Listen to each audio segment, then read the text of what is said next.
Cool. Okay. It's picking me up. Hey, okay. I'm ready. Yep, it's got me. Nice. Okay, now I'm gonna Sweet. ask, when's YIIK 2? All right. Asking this at the top of the episode, I'm genuinely curious if... should we start with that? Like, do you think they would ever follow this up in, like, any capacity? Like, say it's just a spiritual successor or a genuine sequel or whatever. I really don't know. I really don't know. Now, question 2. Do you want it? Honestly, if they revealed, like, yes, we're gonna work on YIIK 2, I might give it a shot. It depends. I'd have to watch a trailer. But I think okay, one, I wouldn't do it alone. yeah, I think I definitely play it on stream. But I would not play it I have myself. a buddy of mine. Okay, so if you're watching this, motherfucker, you know who you are. You know who you are. Motherfucker, buying me this game. But we do it. We do it in a heartbeat. And you know what? Like, because there is a market for games like YIIK. So we should probably just introduce ourselves and get to the point. Hi, I'm One Doomed Game Critic. Hi, I'm Sticky Rick. I don't alright, usually make videos like this. This is Doom's domain. And I'm asking, when's YIIK 2? I'm sending the message. I would love to know if he responds to that. When's YIIK 2? But yeah, we're going to be reviewing YIIK today. It's been a long time coming. Yeah, I know my buddy Rick here has been thinking about it for years. Well, it's been a year, yeah. But it's been a year and like a year and a half. Fuck, 2020's been long, but it's been something. But yeah, like he's been thinking about it for a hot minute here. Pretty much. So we figured, fuck it. Yeah, since Let's the game go. came out in January 2019, it struck me so hard. It stayed in my mind. Everything I did, I'd go to work and I'd think about YIIK. I'd come home, I'd think about YIIK. I'd play YIIK, I'd think about YIIK. It couldn't escape from my mind. It's like that one copy pasta. It's like every time I wake up, I'm mad. I go to sleep. I'm mad. I'm making love to my wife. She thinks my movements are from passion, but they're from the heat of my rage because I am mad. Wins YIIK 2. So we figured, like, what the hell? It's Saturday night. Let's pop open some boomer juices. One second, somebody's at my door. This is bad. No, it's cool. Check it out. I'll just like cut this out or whatever. A few moments later. Sorry about that. No, it's all good. It's all good. Also, like, we're gonna have numerous drink breaks, so there's gonna be some. Oh yeah. Some cuts. I'm gonna have to go and get a cold mug. Yeah, I'm gonna have to go like refill as I'm having myself some dirt cheap rum tonight. So. Nice. I could have gotten the good Cuban shit since Canada doesn't have an actual tariff on Cuba, but no, I had to go fucking Bacardi. Listen, we're going to a bad place tonight. You need the cheap shit. We need the bad shit. We're going to a bad place tonight. So, how did you come in contact with YIIK? It's been quite a thing when it entered your life. Okay. How did you first learn about it? Okay, so this must have been back in 2015. I know it was after 2014, but it must have been 2015 or 2016. There was a thread on V about it, and it was just like it was a trailer for the battle mode. And it looked absolutely atrocious, and I was like, this game's going to be awful. I have to play it when it comes out. I was so excited. Well, I mean, if nothing else, like, you got your fucking money's worth then. Well, you'd say that, but I thought it was going to be so bad it would be good, or so bad it would be fun. But it was just not enjoyable. What you got was a transcendent experience. What you got was something that's far beyond mere human concepts like fun. I got something, that's all I'll say. So I actually first heard about YIIK when it came out. I was very late adopter to this one. It was like, I think a day or two after it came out, I saw a YouTube video where someone just posted a bit in Alex's first mine dungeon where he would not shut the fuck up Oh, okay. for like 5 minutes. It was the bit where you first really get his internal dialogue. Okay. And I was astonished by this game's writing. Like, how? Dude, you didn't even see the elevator scene where it shook, vibrating with motion. No, I didn't. That's And it's like, I had to look more favorite into line. it. I was like, okay, what the fuck is going on here? And so, what did you find? What did you find when you looked into it? I found something and I said, okay, you know what? I'm going to avoid this. I'm out. I'm good. I'm just going to drop this from my life. I don't need... I like Earthbound likes. I'm not going to give this one a shot. I can avoid it. I'm good. So then Rick Boy here decided, yeah, I'm going to stream all of YIIK.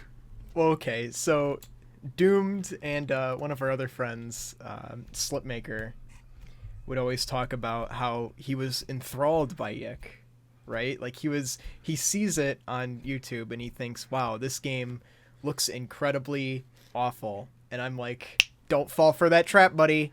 I fell for the same thing, right? Don't fall for this. I'm gonna stream it so you It guys. was fucking Slip, was it? It was Slimmaker, yep.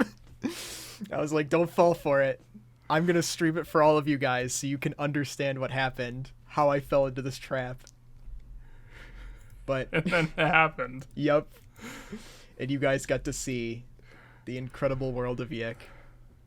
I don't think anyone else there really, it didn't get them like it got me. Like, I was unironically enthralled by it.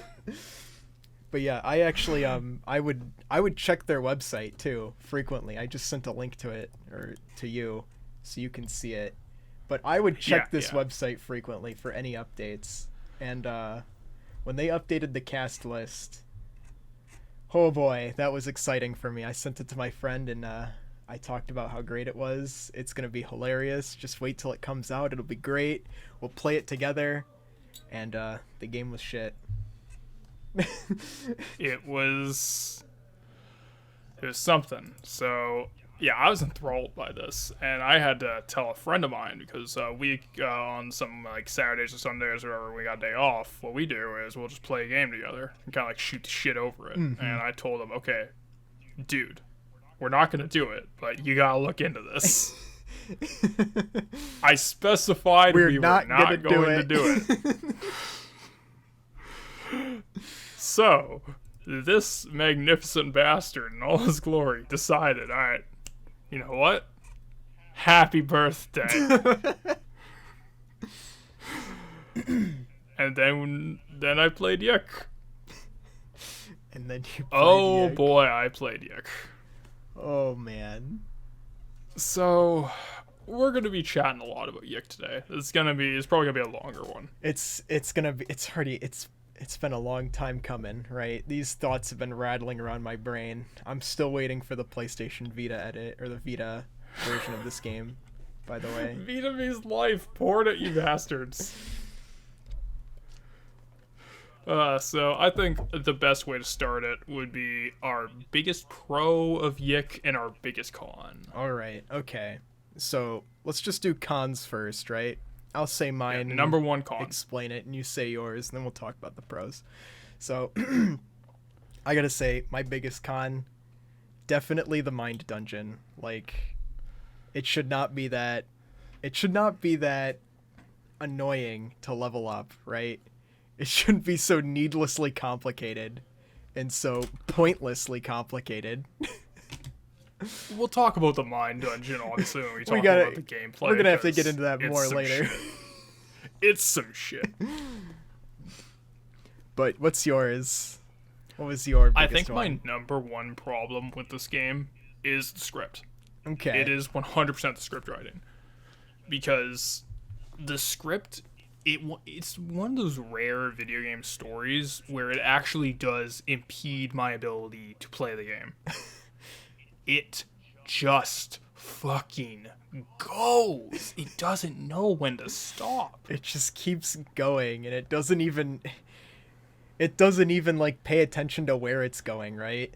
Like, I think, yeah, we're going to talk about that in the story when we get to the spoilers, because this is going to be a full spoiler cast. Get ready, folks. But This is gonna be like 5 hours. oh no. But like, I think the number one thing I noticed was this game has no concept of brevity at all. It will give you a concept and then it will re-explain that concept to you 5 times over minimum. Definitely. Like, not even including the cutscene where Alex, the protagonist, and the Essentia 2000, a character who was introduced way too late into the game, Yep. is giving this, like, is giving 10 different explanations of this whole butterfly effect concept, and none of them make sense. And like the bigger picture is like none of them even matter, right? None of it matters. None of it even matters. But it's like, it will give, the game just gives you a concept and it re-explains it and it re-explains it and it re-explains it, and even when you think you understand, you think it's okay, maybe I got it, it will just keep going. They give you a But different then- explanation. Yeah, it'll give you a different explanation for some of them, and we'll get to those later, but then it will just straight up leave certain plot elements undefined. So it's like, you can't even argue that it's trying to be intentionally vague for like some stylistic reason, because like it explains everything else to the most finite detail. Why doesn't it explain, like, not to get into spoilers, but 2 characters have a brother, and that, in like, a missing brother, and that entire plot element is, there is a follow-up to it. It's just kind of left on your plate. Yeah. It's like, okay, well, you explain so much, why don't you explain this?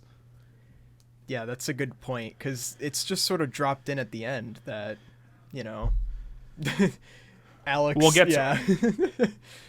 It's spoilers, but we'll get to Yeah, it. it's But a yeah, like, spoiler. to me, like, the script in general was the biggest problem. Is like, it feels like a first draft and a dozen different concepts for a story just merged together into one violently, and none of them mix. Like kind of like somebody different wrote every chapter, and they had like a loose understanding or a loose outline of the chapter that came before and the chapter that like the first part of the chapter that comes after, and they just sort of like try to connect it, but they don't really, you know what I mean? Yeah, like, this feels like a writer's room game, which is even more baffling when you consider it's written by one guy. No, I thought it was written by the 2 brothers, like both of them. I thought it was just the one writer, Andrew Allison, who wrote this. It might have been. I I think it was him. I'm pretty confident. I know he did the music. He that's another thing. So I think he did the music, he did the writing, he did the outlining. I think a big aspect of this game is they probably spread themselves way too thin or way too ambitious with it. Yeah, probably. I think so.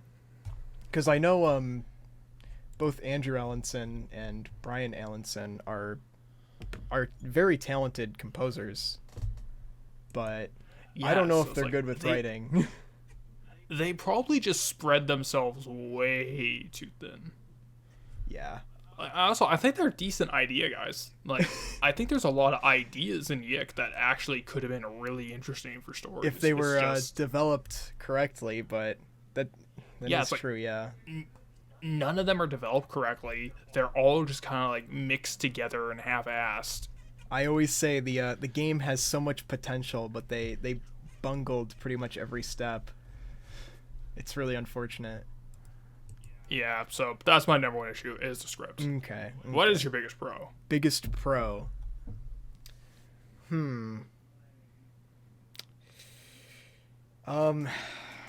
Biggest pro. Ooh. This is a hard one. This is a tough one, but I would say maybe the graphics, because the graphics are pretty neat. Okay. They're bright, vibrant colors, usually flat textures, but you know, it's a pretty vibrant world that they live in. It's just the performance of the game, like I can't tell if the game is lagging or if it's just like intentionally supposed to like simulate very little frames of movement, you know, with the characters running and stuff on the Yeah, overworld. like I was very confused about that too. Where it's like sometimes it's smooth, sometimes it isn't. Like when he climbs up a ladder, it's a completely smooth animation, but when he's like running, it's like stiff and like there's 5 frames of animation when he's running. I can't like, tell if the game's lagging or if, you know, it's really inconsistent. it's kind of frustrating. But I would say the graphics are great. Honestly, like this might be an unpopular opinion, but of just in sake of the graphics, I'd actually agree with you. Okay. I think this game's art style is shockingly very decent. Yeah, it's very nice. I think the worst part about it for me is the character portraits, because like I felt they're very unnecessary. Well, yeah. I would rather I mean, some of them are pretty good. No, I think the portraits themselves look nice. They look very, they're consistent with the art style. They look nice. Yeah, yeah. Like, I'm fine with the portraits. It's just, there's cutscenes later in the game where they get rid of the portraits. Yeah, that's true. Where they just sort of And don't I think have those them. are the better cutscenes in the game from a visual direction point of view. So I'm like, okay, Okay. why didn't you just make every cutscene like that? Yeah, that's a good point. I know in the cave, when they find the ghost in chapter 3, I think it's 3? yeah, in Mountain Town. Yeah. There's no portraits or voice acting in the ghost cutscene, and it's pretty nice. It's, like, the voice acting, we'll get to that later. That's a bit of a confusing part to me, Yeah. but I think in general, I think when the game does not have the portraits, the cutscenes are pretty good. And Yeah. I don't know why they kind of randomly select what ones have portraits and which ones will not. I don't know either. Like it seems so odd. And some of the cutscenes have voice acting, some don't, and some of them feel like they shouldn't have it, and some feel like they should. Like the ghost cutscene, I feel like that one should have been voiced, but I don't know. We'll get to my thoughts on the ghost cutscene when we get to the story. Yeah, so I'm yeah, a 'cause little that's- confused on that one. There's also no reason for the ghost cutscene to exist, but you know. Yeah. So if I had a biggest pro, this is gonna sound like, I don't know if this is gonna sound backhanded because I don't mean it to be. We've talked about this a little before stream, and I think it's worth mentioning right now. But I don't think either of us really hate the game viscerally or anything. You know, at first I kind of hated it, but at this point I've grown to respect what they've done. You know, I mean they at least made a product, right? And even if it's bad, they still have faith in it. They're still updating it, by the way. Like all the things that we're talking about That's a good thing. is pre-patch, June 20th, 2020 patch. So Yeah, we should stress we are talking about the original YIIK, not the patch. So yeah, not the patched just version. everyone's on the same page. So I've played a little bit of the patched version. Combat's a lot better. Just gonna say that. Yeah, like immediately. It's a gigantic improvement for that alone. But yeah, I think the number one thing I have to say is a positive about it is in a market, in an industry with video games where they are almost a dime a dozen the same product you could get from any other product. It's, crafty third-person shooter, stealth elements, over-the-shoulder, squat walking action, like cinematic. It's in a market where there are so many games that are the exact same game. YIIK is one of a kind. You are never going to play anything else that... You're never going to have a game that looks like, sounds like, plays like, or is like YIIK. Yeah, it's like an amalgamation of Persona, Final Fantasy, Paper Mario, Mario and Luigi. Pretty much any RPG, it takes a little from every Very big Earthbound. Earthbound. Yeah, it takes a little bit from Very every Earthbound. popular RPG. And somehow it manages to take all of these individual aspects and make something unique out of Yeah. it. Where it's like, it's not good. I'm not recommending anyone buy or play YIIK, but It takes a little from everything, and it ends up being its own thing from it, which is pretty Yeah. good. that doesn't happen often.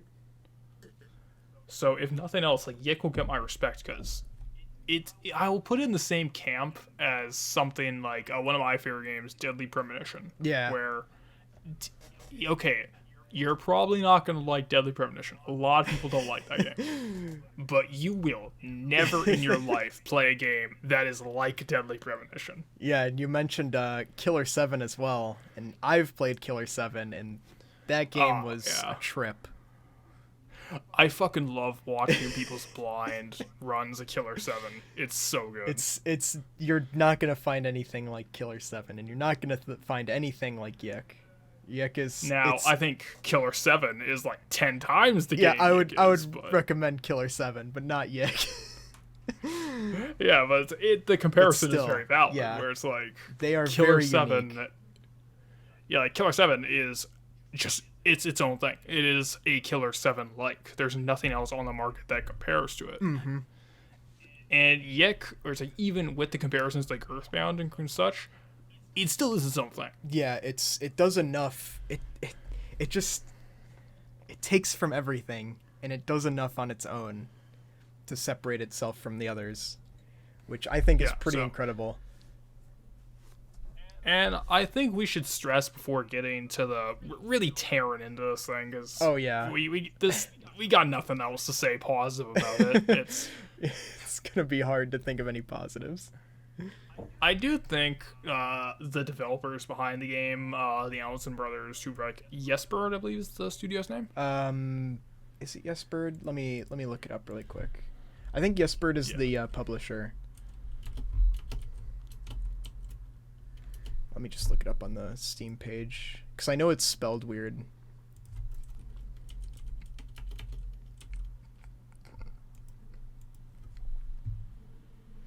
Yeah, YesBird. That's YSBRYD. They're the publisher, but it's Axe Studios. That's the developer.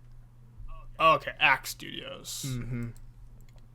So, if nothing else, like these guys, I think it's fair to say they were unfairly characterized by the media. Yeah.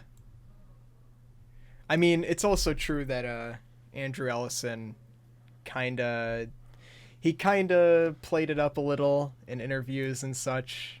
Like, he was definitely not taking being hated on very well in that short amount of time where YIIK was in the limelight. Yeah, but to be fair, like, okay, let's face it, like you and I, like, we're kind of like nobody content creators. I'm a nobody. It's we're definitely basically true. bums, Yeah. right? So let's say like us, like bum nobody YouTubers, right? Let's say overnight we get insanely popular, and that popularity is from hatred. Well, I don't know about you, but I like being the bad guy, so I don't know if I'd enjoy it or if I'd be so upset about it. But fair enough. But like, but I understand. Just speaking personally, like I can kind of get his POV, where it's like, okay, say for like your 15 minutes of fame comes up out of nowhere, and it's just you are basically gaming's public enemy #1 for like a day. Yeah, I can understand the frustration that somebody like that would feel, and I have no beef with him. With Andrew, I've spoken to him on his Discord, and he's a very nice guy. Honestly, like I would actually like to talk to Andrew Allenson. Like he's or even just the Allensons in general. Like I'm gonna have a lot of complaining about YIIK today. We're gonna have a lot of complaining, but if nothing else, picking their mind on like, okay, so why'd you choose this? Why'd you choose that? Yeah. That'd be kind of interesting. And I know he's usually available on his Discord, but yeah, like. I know he's okay. Not to cut you off about the Discord, yeah. Like that's actually very admirable. Where it's like that's a pretty public platform. Yeah. And he's still open to it. And he doesn't like immediately ban people in like a second. No, yeah, that doesn't happen very often. Yeah, it's like you basically have to go there and just be a gigantic piece of crap. Obviously you're gonna get banned, but it's like. It isn't like you have a single piece of criticism and you're just gone. No, yeah. If you come in there and say like I didn't like the game, it's bad, and they would say like why, Andrew would come in, and How people who like many? the game would come in and say, "What did you think about it? Explain yourself." Yeah, how many fucking fan bases and developers will do that? Exactly. Yeah, like they're not just gonna shut you out because you have a different opinion. They actually want to hear what you have to say about it. Which is, again, like, that's very admirable. So if nothing else, like, I have this weird respect for it at this point, just because of the way that, like, what I'm saying is, like, the TLDR is the Allisons and YIIK Games, I believe. It's ACK, just ACK. YIIK Games. Okay, ACKK. yeah. The developers, they're not the Yandere developer. They're not that guy. Oh yeah, they're not Yandere Dev. No, they're not that fucking piece of work. they've got respect for their fans, and not even their fans, even their haters, which is Yeah, like, even assholes like us, like, they'd probably be fine with, which Yeah. is unbelievable. which, sure they made a bad game, or a game that at least I don't like and I've got problems with, but at least they're not going to shut me out because I say things like that. Precisely. So I've got respect for them. I've got no beef with the Ellenson brothers. So, are you ready for the true journey into hell? Let me get another frosty mug, and I'll be ready Alright, in boy. just a Alright, so minute. this is the official time for, like, alright, drink break. Drink break. Yeah, well, I'll be back in a minute. Alright, back in a minute or two. A few moments later. Okay, so I did get an update on YIIK 2. Let me explain. Vella will explain. Vella, please explain. Okay, back in general. Alright, I said, when's YIIK 2?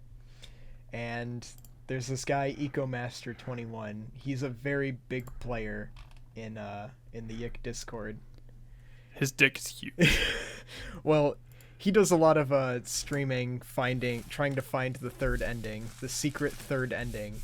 And I've watched a couple of his streams. I am now convinced the third ending exists. No way. I believe it's real. By all the things that he does, I believe it's real. So he says, depends. There's a content update in the works that should be in our hands later this year, and another update next year. If you're looking for another game, though, that's not in the books at this time. Is there gonna be fucking DLC? I can't wait. Could you imagine the fucking YIIK DLC happening? What could it possibly be? I'll have to link you his streams next time he streams, because I am convinced the third ending is real. I'm gonna need a rundown on that eventually. After we're done here, I'm gonna need a rundown. It's something. Because that sounds ridiculous. It's something. It involves entering a map 100 times over for a rare item to spawn. Is he fucking the Panokek of YIIK? He might be. He might be. Just watch out for rolling rocks. He might be Pan and Goek. But yeah, I linked you something that they posted in that Discord. Yeah, so okay, I'm gonna have to read this right Yeah, now. this Fuck. this is I'm gonna something. check this out. This Holy fuck. there's a lot into this. This is Persona.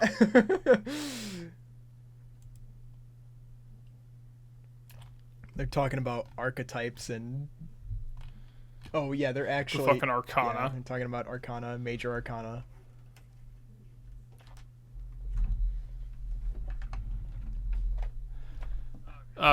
No, this is basically a rough draft with more sections planned. God damn.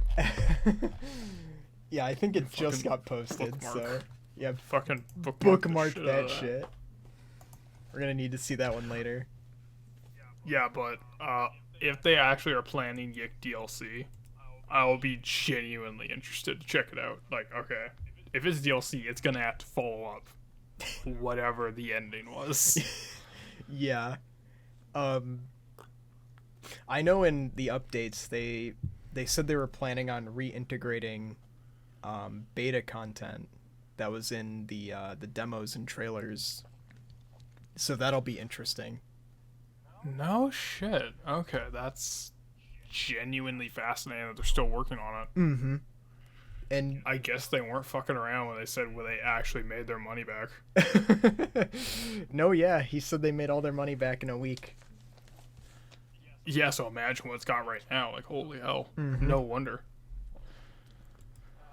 So, we have talked about... We got our answer to YIIK 2. Not from the official source, but just give it time. By a guy He'll probably who's answer. very, very into the YIIK series. Oh, imagine if it's a series. It's gonna be. Imagine. It's gonna be something. We're gonna see the greater YIIK cinematic universe. Could you fucking imagine Nick Fury shows up? I'm here to talk to you about the YIIK initiative. Oh, the YIIK initiative. Oh no. So are you ready to get to the actual meat of this project? All right. Everything about the game itself. Let's get down to it. I'll Okay, so I'll open let's start out. my file of footage and I'll start following along. It's all muted, so it shouldn't come through. Now, I think we should start with the gameplay. Now, I gotta ask you, Rick. Yup. Why is everything wrong? Everything wrong. I do mean everything. It's it's something like, okay, I've played some kind of games. You've played some questionable I've played titles some here kind and of there. games, and yeah, this there's a lot of stuff wrong with this one. It's like you feel like you've hit the button correctly, but then the game says you didn't, right? I'm assuming it's got to be controller integration. I haven't done the mouse and keyboard playthrough. I should probably play it for like a minute and just see it's like, okay, how does it play? All I Mouse know and is that the mouse and keyboard support is very confusing. The layout is weird. You like have to press the L key to advance dialogue. It's really odd. Oh, okay. Let me actually look it up, right? I feel like you can do this. I feel like you can say like, what is YIIK's keyboard layout or keyboard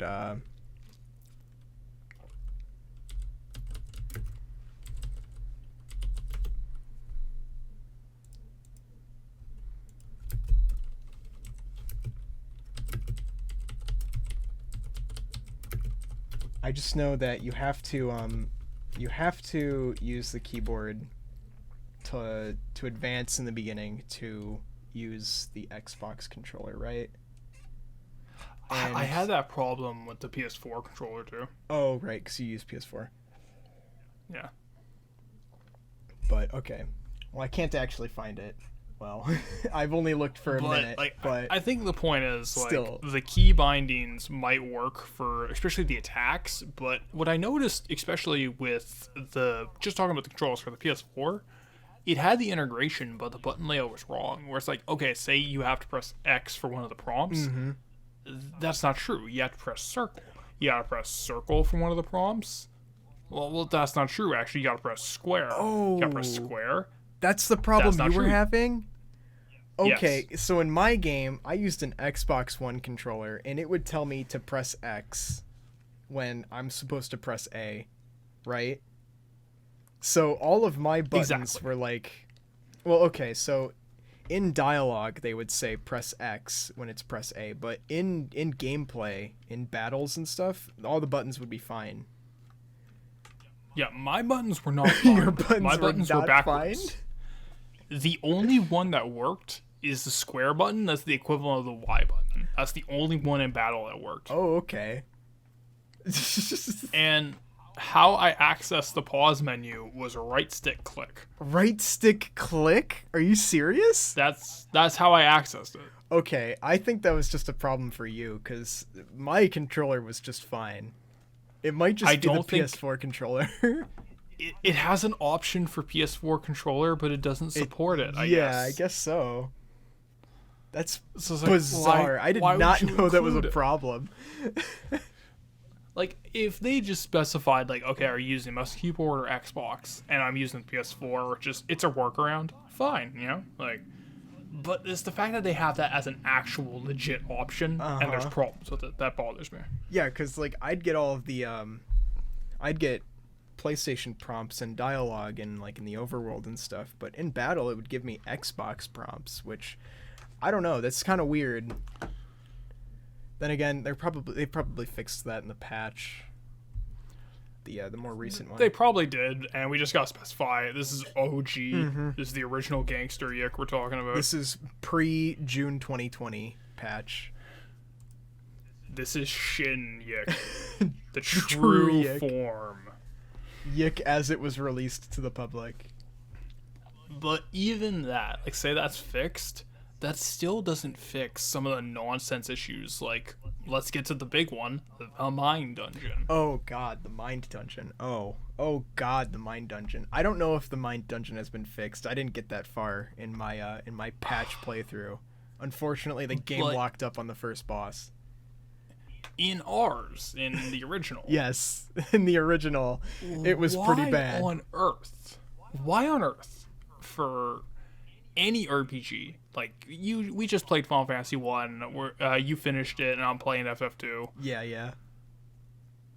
Why on earth would you have level ups be dictated by a hub? Now, I don't think that idea is bad Well, in theory. Like having a hub world that you can go to like allocate your stats and, you know, just hang out. Kind of like it kind of reminds me of Fable, right? Like you can go to, if you're playing Fable, you can go into this like secret little hub zone that's just for you, and it's nice. But well, it does remind me of another game, which I'm gonna get flayed for making the comparison, but in most of the Souls games, like Demon Souls, Dark Souls 2, 3, and Bloodborne, you go to the hub to level up, which, okay, fine. But the difference is, in those games, you go to a stat menu, and you instantly just hit, like, right on a stat, and it's like, okay, boost your level. yep, it doesn't take you 40 minutes to spend all of your experience points to get your, Yeah, in your level up. in YIIK, the problem is you have to go to every individual door, four doors on each floor, where you have to enter in, then manually select it, Yep. then confirm if you want to select it, then exit, then wait like a couple seconds, then get a little confirmed message, hey, you've leveled up X stat. And then you got to start the process 4 more times for one level. Yep, I counted every level takes 25 dialogue boxes to click through. Each individual level, you have to click through 25 dialogue boxes. The most amount I'd be willing to tolerate to get to a level up is like 4. 4? Well, Yeah, like- you watched me stream. I was in there for like 30 minutes at some points. Yeah, because like, I played it. I played You the game. played It's it. like, You experienced it. I would just like put off leveling up sometimes because I knew I'd have to go back. But that's the worst thing you can do because you go 'Cause back then and it's you even spend worse. like half an hour. I would go in every time I saw a payphone. Anytime I saw a save spot, I would go into the Mind Dungeon and immediately spend my points because holding on to them just makes it worse. Honestly, it's the smarter idea. And don't even get me started on the end game section where you're forced to grind. with Oh, the Mind Dungeon. yeah. Like, Oh, yeah. That's a great point. because like, okay, you either waste levels by not getting them and just going to the Mind Dungeon once a day to make it, quote unquote faster, or you wait and you do it all in one go and you just wasted like 20 minutes. Yeah. That's the ending part was a big problem, and I guess we should just get into that when we get to the final chapter. because there's Yeah, like, there's some issues with the final chapter. Well, the final chapter has issues in story, and it's got issues in gameplay, and I'm okay with talking about the gameplay issues right now because Okay. Because like, okay, why can okay, you have 3 final bosses. Why why can I not beat any of them? you're not allowed to win any of them. Yep. Like, the stats, I think that's the worst part of the final section, where it's like it's a forced grind, but the stats don't actually matter. Yep. Because, like, well, one, the 4 mandatory Alex bosses aren't actually difficult. Yep, they're not hard at all. It's And we'll get to why they're not hard, because the game's stat system is broken, but yeah, but it's they're not difficult, but the 4 bosses, the 4 final bosses that the game tells you are the final bosses, you're not allowed to win, and it's frustrating because the game gives you an entire month to grind your stats. And the issues that I had in my first playthrough is I finished literally everything in the first 8 days. So I had nothing to do for the rest of the month. honestly, like, because I watched your stream, I kind of knew what was going on, so, but even still, I had like 10 days where I had to go into the mine dungeon, do nothing, And do nothing, go out, yep. and do nothing, start the next day, and do that 10 times over just to get to the final area. Mm-hmm. I really thought that, like, I was gonna have a lot of stuff to do, and so I tried to do as much as I could as soon as possible. And I finished absolutely everything in like 8 to 9 days. It was a very odd experience. I was like, well, what do I do now? There's literally nothing. There are no more enemies for me to fight. There's no way I can possibly level up. What can I do? And there's nothing. And even more baffling is, we'll talk about the story section later, but the dialogue sections, which only last, like, there's only like 8, 9 of them. The hang out with your friends sections. Yeah, There's like only like 5. 8 or 9 of them. I don't know if there's Fuck, 8. there's even Yeah, less. there's even less. And So it's like, that's only like maybe a 5th of the actual grinding session if you're lucky. mm-hmm. And Rory does, like, usually there's one for every party member, right? Rory doesn't even Rory get doesn't one. have Yeah, one. he doesn't even get one because he might not even be in your party at that point. And we'll talk about how stupid that is later, because like, Yeah, later. like, That's okay, that's another point that we're gonna make. why? Yeah, like, but we'll talk about like the party members individually for gameplay in a second here. But like, just why would you make a mandatory grind session where you don't have the option to skip? You don't skip it, and best of all, it doesn't even matter because the boss fight that you're grinding for, you can't even win. Yeah, so it's like, I understand. Here's the thing. I know what they're going for. Yeah. What they're going for is trying to make you feel hopeless. Mm-hmm. Like, oh, I did all that work and it was for nothing. It's try to put you in Alex's headspace. And it's like, Yeah. I played the entire fucking game to this point. Are you telling me that 15 hours of game time where stopping the apocalypse basically was the plot? Was all Which for we'll nothing. get into that later. But are you telling me that's not hopeless enough to get if I was invested? Yeah, and all of your efforts were for absolute nothing. It's so frustrating. Holy hell. And it's just, I don't understand why at the very least they would not have a skip option Mm-hmm. where it's like, okay, I've done everything, skip to the end. I mean, like, you saw And me. just- I would just run back to his room and just go to bed.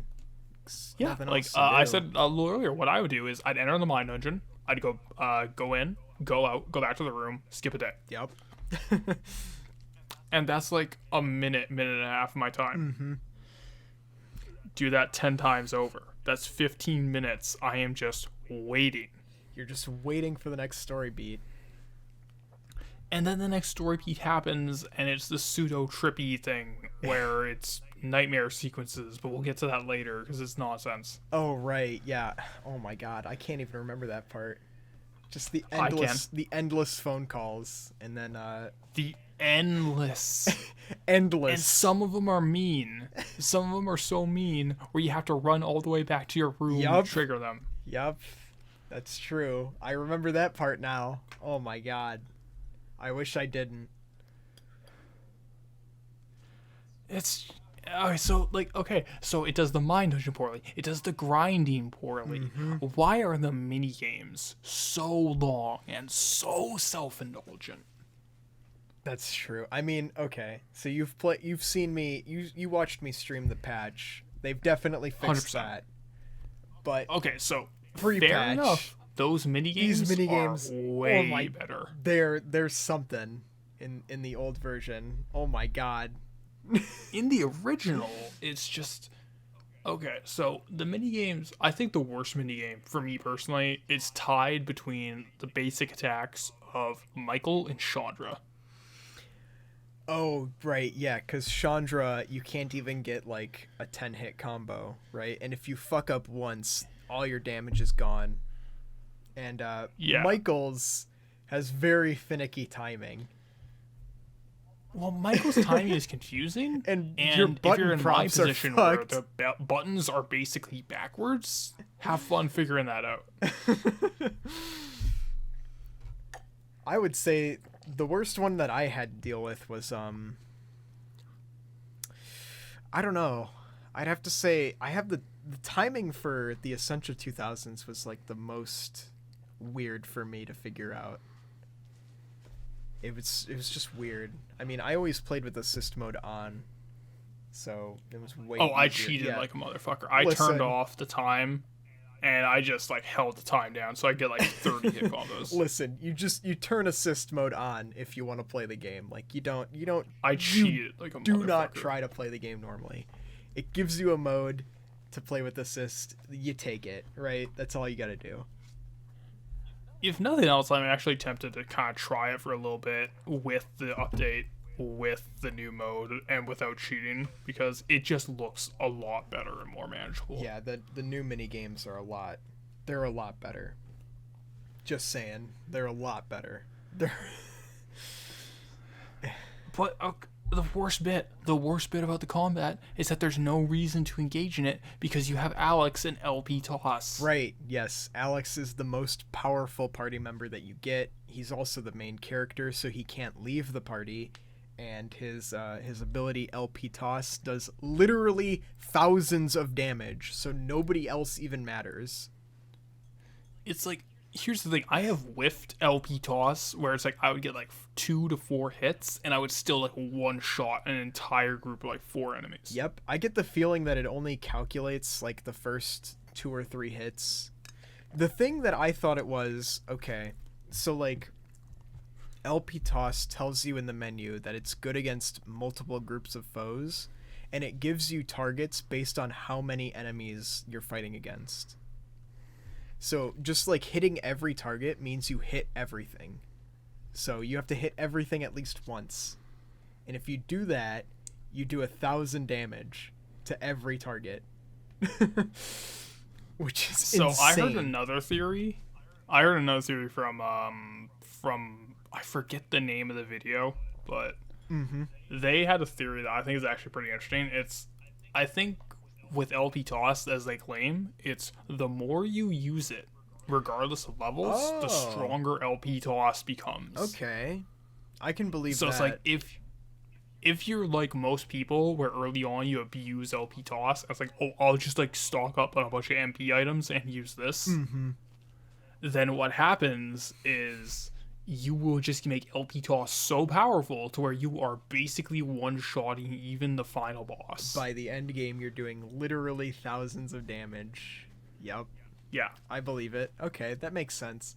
It's this exponential growth based on how much you use it. Yeah, I just noticed that there's always a target, like a little enemy target for every enemy that you're fighting. So if you're fighting 4 enemies, there's 4 targets to hit. Yeah. So I think that's how it works. I'm not sure. Of course, like I haven't looked into it as much as other people, but you know, that's what I believe. Either way, it's Well, fucking also- broken.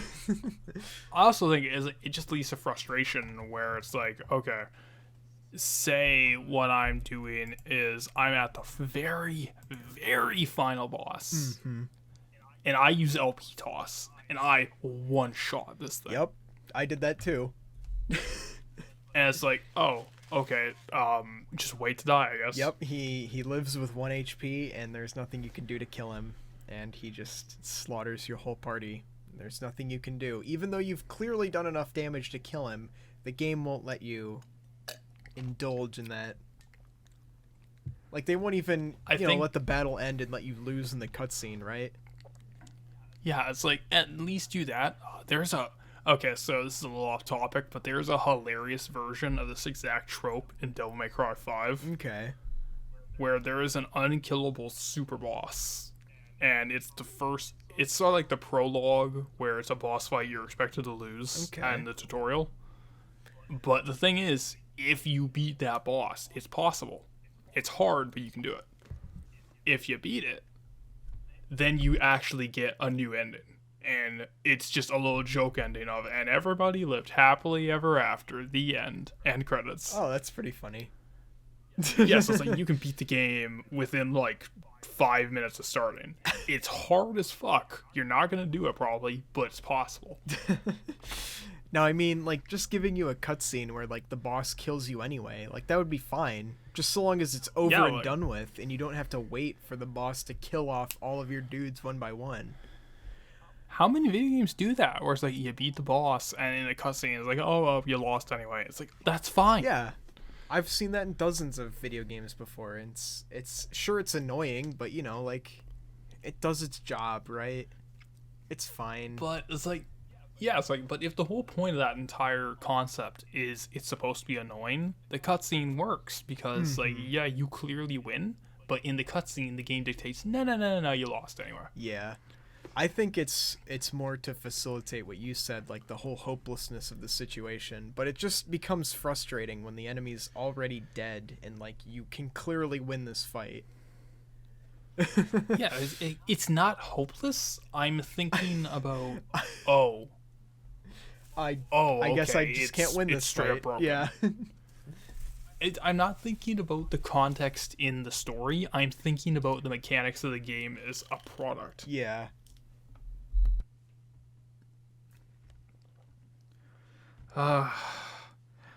So we were talking about earlier about inspirations that it was taken. Oh, right. Yeah. This part. But the thing is, every single thing that it rips off, it does worse. That's true. Yeah, I mean, it rips off of, what was it? Final Fantasy, Paper Mario, Persona. There's gotta be more. Earthbound is the big one Earthbound, for me. Of course, I always forget about Earthbound. I think Earthbound and Paper Mario are the two biggest, especially. Because, like, the setting is Earthbound. Let's face it. That's true, yeah. It's shameless. It's definitely 1990X. It's 1990X. Gygus is going to cause Y2K back in the past. Buzz is warning you. And we'll get to Sammy Pack, who is Buzz in this game. Well, okay. You say she's the Buzz, but she's, well, I'll just let it slide. You're Think about it. Right? Yeah. She's just Buzz. Not and as we'll cool get as to why Buzz, that's fucked but, up later. Not as cool. Because I brought it up during my stream. Buzz is cool, man. Buzz is like an alien in the body of a bee. That's cool. Dave and I were talking about it, like how in the intro, Buzz and Starman Jr. are duking it out. They're doing like hundreds of damage to each other, and there's nothing you can do. You just have to watch. Sammy's not as powerful. You as want that. to talk hopeless? But yeah, like I mean, Starman Jr. Yeah, but, like, shows up and he's doing hundreds of damage. Like, that's pretty hopeless. yeah, it's like you're never gonna get there, but then you do, and then Starman's a regular enemy at the end game. Yeah, and that's exciting. It's exciting. You're fighting Starman Final, and he's got like spikes all over him, and he's golden. It's sick. God, Earthbound is so fucking good. God, we gotta do like an Earthbound and a Mother 3, because fuck Mother 1 playthrough for RPG chat one day. I'll play Mother 1. I'll play Earthbound 0 someday. Earthbound 0 is not great. I've played it. It's really not great. It's not great. Yes, it's really not great. It's really grind heavy. I heard that, yeah. And it's like, I'd rather just play Earthbound and Mother 3, because those are significantly better games.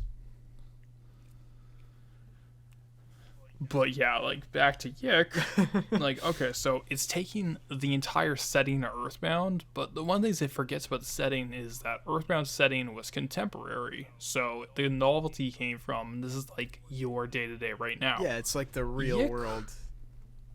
Yeah, YIIK, on the other hand, is trying to be 1999. The problem is, it doesn't feel like that. It feels like 2010. Yeah, because, you know, the main character's wearing flannels and, like, they're making jokes about modern day and stuff. It doesn't feel the same way. Yeah, like, I think the biggest problem is, like, okay, why don't you set this in 2015 when the game was, or you know what? Why don't you set this in 2011 and instead of Y2K, it's 2012? You know, that would be pretty fun. I feel like, Cause yeah, nobody's ever, like, decided to do anything like that. In a game sense, anyway. Yeah, it's like, why don't... Because that was the second big apocalypse scenario that everyone was kind of freaking out over nothing about. But the thing is, like, just in terms of how the game feels from, like, a setting point of view, where, like, Alex is a 2010s hipster. He is. Straight up. Yep, he's got the beard, he's got the flannel, he's got everything that makes the fucking glasses. He's got everything. Yeah, he's got the problem glasses. He's got everything. But it's like the game expects you to think this is 1999, which, like, I can tell you right now, like, I didn't live in the era, but I am a bit of a historian about Pacific Northwest, like, grunge era, 1990s, post Nevermind, where that hipster era of trying to be that. Mm-hmm.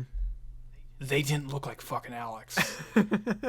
All of them tried to look like a mixture of, like, fucking Kurt Cobain and their dealer. I believe it. So it's like, Alex is very much a product of, like, the 2010s, kind of up till now, even. Mm-hmm. Which really is frustrating, because, like, okay, if you set it in 2011 and made 2012 the apocalypse event, lines that Michael says, like, oh, games like Chrono Trigger and Lufia 2 are like the holy grails of my childhood. He says they shaped me into the person that I am now. He would have played them like 2 years ago in game. Yeah, like, this takes place in 1999. Chrono Trigger came out in 1995. Yeah, he would have... I mean, okay, so he is supposed to be the youngest person.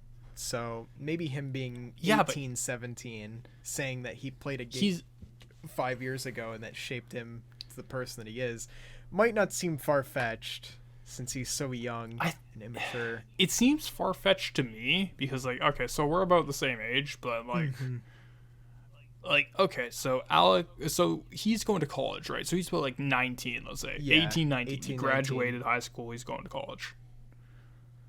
So, for me, at that point, like, let's say 4 years before I went to college, when I was 18, 19, like... Okay, I was playing, I don't know, like, Wolfenstein: The New Order. No, fuck, what was I playing? So I went in, like, 2015, that's when I went to college, so I was playing, like, Mortal Kombat 9, the reboot. Would you say that shaped game the person? That game did not shape me. The person you are today? Super Street Fighter 4 did not shape me into the person I am today. I can tell you that right now. But yeah, it's sure, maybe since he's so immature, like, it might be something that you could believe, but I don't think so. I think it would have worked better if it was, like, 2011 and he was, like, a really little kid and he was playing Super Nintendo games and he was talking about Chrono Trigger. Or, like, maybe he's just somebody who's into older games, because I was friends with people in high school that were like that. You know, they talked about NES games that they liked, and it's like... Yeah, Sure, I guess that's fine. like fuck. When I was a little kid, you know what game I played a lot when I was like fucking 8 to 10 years old? I played Castlevania 1 a lot. I'll tell you, when I was 10, or I guess when I was 12, I was playing Earthbound. So Yeah, this is the kind of game that would appeal to exactly. me. So it's like if they set it around that era, it would kind of it would relate to the target audience Yeah. more because it would make more sense for kids of the post-recession America in that kind of like post-recession, post-Occupy Wall Street era to be looking back at '90s, being like, oh, such So a better much time. better than it is now, yeah. But yeah, looking at Andrew Allenson, he looks like the same kind of person. He doesn't look much older than you and I, you know. Yeah, like he kind of looks like us. He So looks it's like pretty I young. think if they set it in that era, it would be a little better for trying to make it reflect the 90s. So it's like, okay, the Earthbound ripoff, it blows it. It misses the point. Yeah. The Paper Mario ripoff, like, the thing about Paper Mario's action commands is that they're so simple. Exactly. Yes, there was something that my friend that I played this game with, he mentioned the action commands should be simple, they should be fun, and they should reward you for what you do. And they should also be like fast, right? Cuz Paper Mario, when you use the hammer or the jump, it only takes like 5 seconds. And it's rewarding because when you get that extra jump, you feel like, "Oh, yes, I really earned this extra damage." Right? Yeah, But in YIIK, you don't get that feeling because, like, you could get an 8-hit combo and do 4 damage, or you can get like a 12-hit combo and do 5 damage, and it really doesn't feel like you've earned anything, right? yeah. Or you could do LP toss, do 4 hits, and do 1,000. Or you could damage. just win. It's like, oh, okay, I guess I just won't engage at the game. Yeah, exactly. And plus, So it just makes well, to get any hits with LP toss, you have to use the slowdown, right? Because honestly not- no. Like if you what I do with LP toss is I will sit in the middle where Alex Okay. is sitting default, and I'll just mash the button. I won't even think about it. I'll just press it repeatedly. And there you go. I win. Because when I played, I actually slowed down time, and I would actually try to hit every target. And because if you don't use slowdown, it's like a fucking WarioWare game at level 1000. Oh, if you don't use the slowdown for Alex's default attack, you're in for a bad time. Oh yeah, if you don't use the slowdown to hit multiple times, like you're not even gonna do any damage. It's very frustrating. Yeah, and then like so again, like Paper Mario's action commands. Just talking about Thousand Year Door specifically because I played that not too long ago. It's very fresh. Okay. It's very immediate. Where okay, Mario will run up to an enemy, you hit A once for the first hit, A once for the second hit, Okay. and it's like if you mess up the first hit, Mario will just whiff and it'll go back instant. Mm-hmm. It's like that's very fast. For YIIK, on the other hand, its action commands will take like sometimes they'll take either like 10 seconds if you're not using the cheat, and if you're using the cheat, which is the optimal strategy, I hate calling it a cheat, it's like 30, 45. It takes half a minute to do one attack, and it's very frustrating because that's the optimal way to fight. If you want the enemy dead quick, you have to use the assist mode.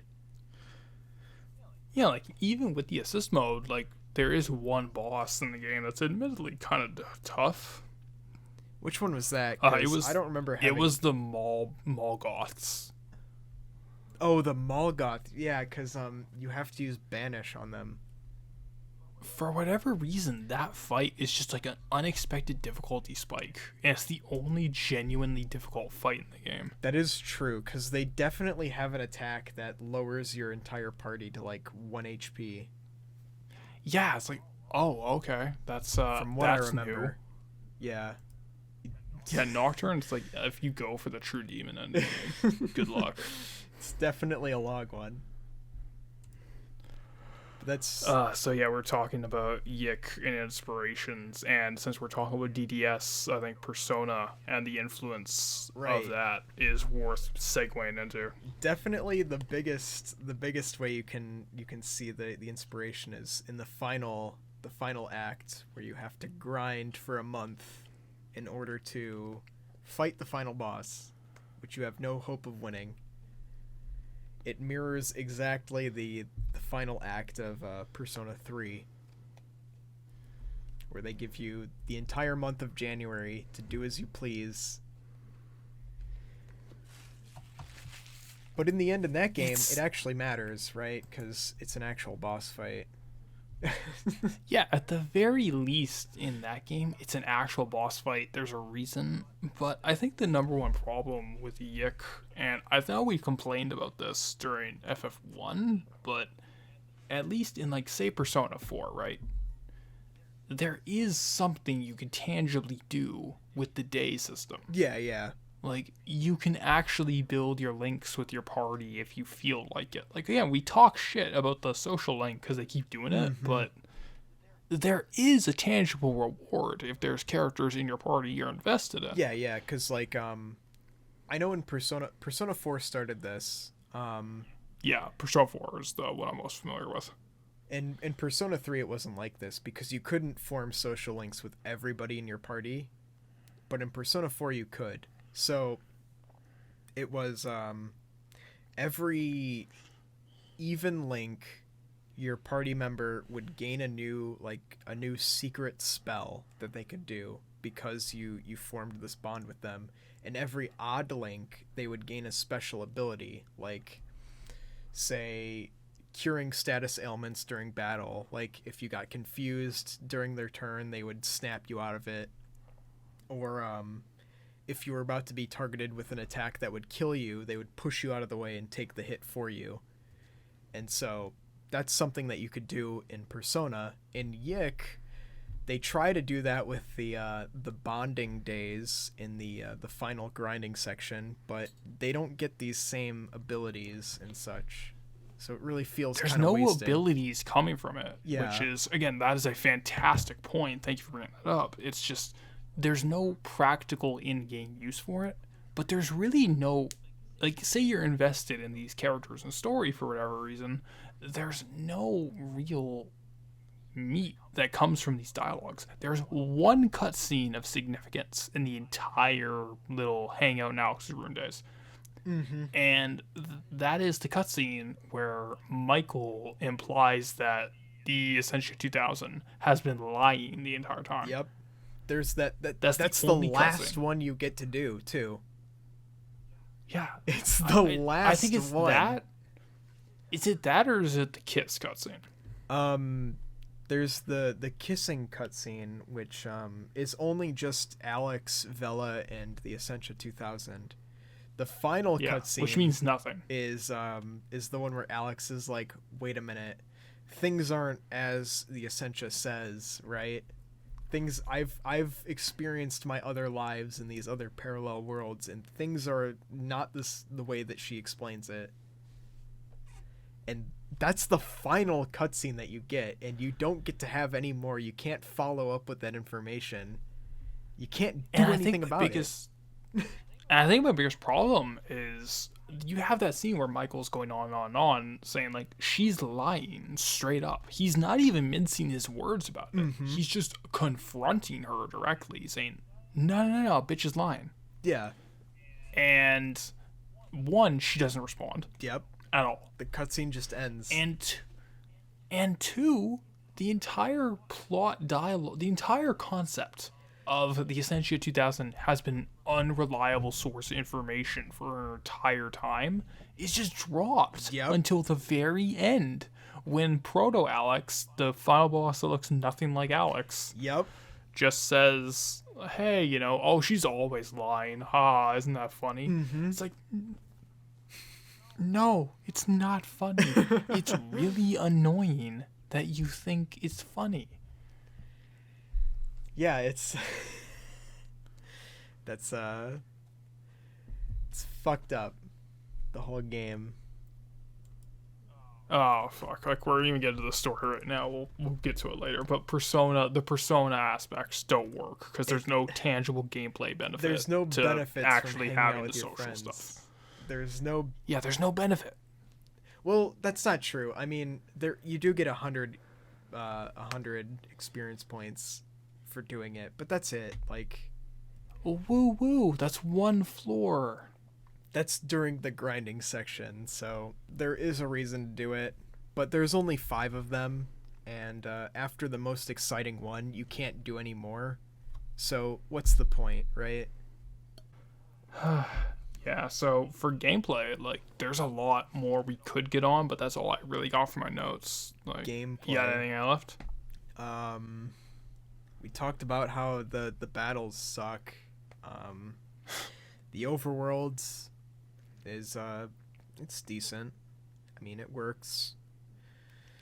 Very Final Fantasy. It's a very Final Fantasy. The tutorial town, South Town, you never have to go there, so there's no. We did not talk about. We that. did not talk about South Town. Okay, so I'll be real with you.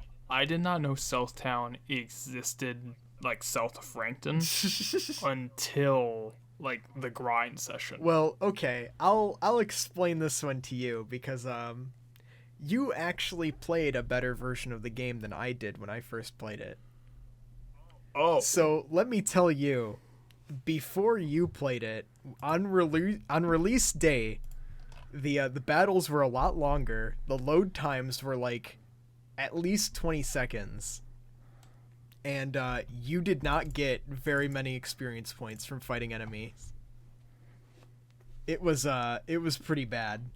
So after the point where you talk to Vella and she says like you need to level up to level 5 in order to continue the story, you actually had to go and fight enemies. Because you would not get enough levels from just doing the first chapter. So I did go to Southtown, and I did talk to everybody there, and I didn't really learn anything because I'd already like explored the world and fought in some dungeons and stuff, the monster dens, as they're called in the game. But you actually had to walk around for this shit. So the game used to be worse even before you played it. holy hell. Well, the thing is, like, even when you get to that point with Vella, like, the problem is, like, you've already fought your way to the radio tower. You've already fought up with the Sammy section, so you already Like, you've should already have done grasp first of chapter. mechanics. You should already know how this works. Yeah, so it's like, even at your point, Southtown is useless. Mm-hmm. You know how you fix it? What's that? Say the bus that Alex rode back to Frankton broke down to Southtown. Right, yeah, exactly. And what happens is you can talk to all the NPCs to get your tutorial, or you can just walk out. In fact, there was actually a cut scene in the game where Alex did talk to himself on a bus on the way home from college. And that would have been the perfect point to segue into Southtown. Do you want to talk about the cut content later? Maybe. I have some thoughts. I have some thoughts on the cut content. I think so. I think we might have to. Alright, well, we'll do that towards the end, because it's interesting. Mm-hmm. So, okay, so we got Southtown. You got anything else? Let's think. So there's the monster dens, right? That's the overworld. Yeah. You just go in there and you fight monsters, and that's it. You just yell toss yeah, and you yell win. toss, and that's the whole game. That's the whole fight. You don't have to bother. Well, you should fight them as soon as you get access to them, because clearing them out during the grinding section takes up an entire day. So Oh yeah, it's not worth it. just do them as soon as you can. Yeah, that's what I did during the level up section when I still was kind of green at the game and forgot. Oh yeah, I need to go into the mine dungeon. Oh yeah. Okay. Yeah, that's fucking Mind Dungeon. Oh my god. Are we talking about the Mind Dungeon soon? Do you want to go more into the Mind Dungeon? I don't know if there's 'Cause, much like, else we can say other than it's just really frustrating. It's frustrating, and from a narrative standpoint, it doesn't make any sense, and the information you get is so pointless that you could throw it away in a single cutscene. That's true. Yeah, unfortunately I didn't get far enough in the Mind Dungeon in my stream. But there is a cutscene, I think when you pass level 60, I don't know. But Crow comes in and tells you to kill yourself. So I thought that one was very interesting. Oh. Okay, hold the fuck up. That's something different. Because the furthest I got was when Crow was talking about how Alex had a deadbeat dad. And it's like, okay, That's true. fair enough, I get it now. It was just Crow like angrily yelling to get out. And he mentions kill yourself, and I thought that was like, wow, why would he say something like that? Especially considering the game's content. Well, especially when you consider Alex as a character. Yeah. Because I don't think at any point he has ever had suicidal ideation just based on the information and the character we are presenting. But we'll get to that when we get to narrative. But that's the thing, like, it would be like the higher levels where you wouldn't get to unless you had New Game Plus, right? Yeah, exactly. Okay, so I'm going to have to watch these later, 100%. Yeah. Okay. But yeah, like, Mind Dungeon, like, I think it just goes without saying, it is the most asinine feature of the entire game. It's something. Like, you just beat Final Fantasy 2. You got to the Emperor final boss. It's like, that was is the something, most ludicrous shit. right? Where it's like, you level up based on the stats that you're using in that battle. That's obscene. But even that, I would take over YIIK's Mind Dungeon. Right. Yeah, because, like, the things that you're using, at least they're getting stronger. You know, in the YIIK dungeon, all you have to do is, you just have to sit through fucking hours of dialogue mashing to get the stats that you want. And when you get into the game, it doesn't even matter because LP Toss does thousands of damage regardless of your strength stat. So in the end, why even bother leveling up, right? Precisely. Like, just it doesn't matter. I wasted so much time in the Mind Dungeon where I could just be LP tossing my way to victory. Exactly. And when I streamed the game, everyone would be like, oh, he's in the Mind Dungeon. Time to go check out. Time to go, like, get a snack or make dinner. Because when I get back, he's probably still going to be in there. You want to know something, motherfucker? I didn't do that. You stayed and sat through everyone. Oh my god. I fucking stayed, bro. You madman. When I wasn't working, I was there. You madman. Because I had to know. I had to know how long did this fucking Mind Dungeon take. I was so... Honestly, to me, that was the thing that almost, in a weird way, sold me on playing YIIK as a shit game. Because that is so asinine as a feature. It takes like 20 to 30 minutes each time to go through it. It doesn't make any sense. For a feature as small as leveling up, it should not take this long. Final Fantasy 1 understood how to level up in an RPG. You get the points, How does you get them YIIK immediately. fuck this up? In YIIK, you get the points and you gotta spend them. So it just makes me curious, like, was that a deliberate decision where it's like they just intentionally wanted to go in the face of convention and make something like the Mind Dungeon? I'd say yes. I mean, it's certainly different. I've never seen anything like it. And that's honestly why we were talking a little before the stream started, or maybe it's on recording, I can't remember right now. I think it's both. both in the Yeah, stream like, and before. I'm kind of fucked up, but I have to wonder, like, I would love to sit down with the Allisons and just kind of pick their brain. Like, why did you just specifically the Mind Dungeon? What was your logic with the Mind Dungeon? Well, I mean, you could ask them. They're on Twitch. I could. I honestly am tempted Well, they're on. but I'm also they're like on Twitch. YouTube They're nobody. on Discord. So. Yeah.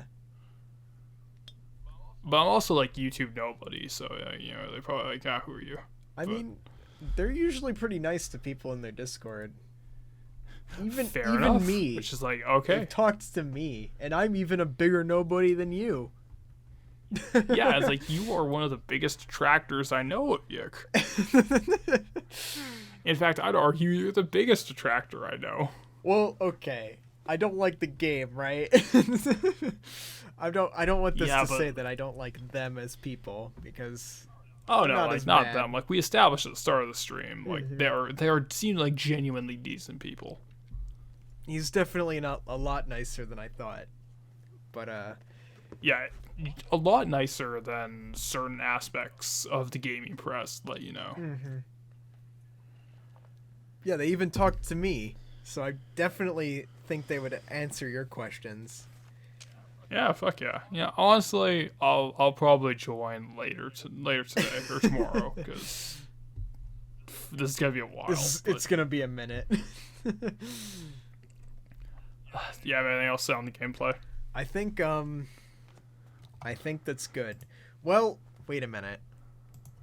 Okay. I'm thinking about the tools. The tools that you get. They're called tools in game. Right? The hair flip, the amp explosion, all that stuff. Why? Why do you need all of these things to bypass very specific obstacles? Remember in the sewer when you had to use the amp to get past every single individual rock? Yup, and then you had to switch to the hair flip in between those rocks to break the Isn't it trees. great? Yeah, very cool. Why? What's the Yeah. point? What's the point? It's like the only one I can understand is the cat. Yeah. Because the cat at the very least is like, oh, it gets bridges in the distance. That's cool. Also, the cat is the only one that's a story element, right? Because you get this cat from Sammy. Okay, actually, there's one more as a story element, but it's useless in gameplay, and that is Panda. Well, okay. We'll talk about Panda. I've got enough to say about Panda. Wait a minute. Okay, don't forget about Panda, okay? Wait a minute. Because I didn't write that down. Panda. Oh my god. Okay, so Panda and Panda and Dali are the only ones that have like any real story significance. The other ones are just sort of thrown in there. Yeah, and Dali, at the very least, like, it's a very multi-purpose item. Yeah. Like, it can stun enemies. It can get items in the distance. Stun enemies, open chests, and open bridges. Like, it's got three purposes, and they're all very useful. And it's instant. That's the big thing.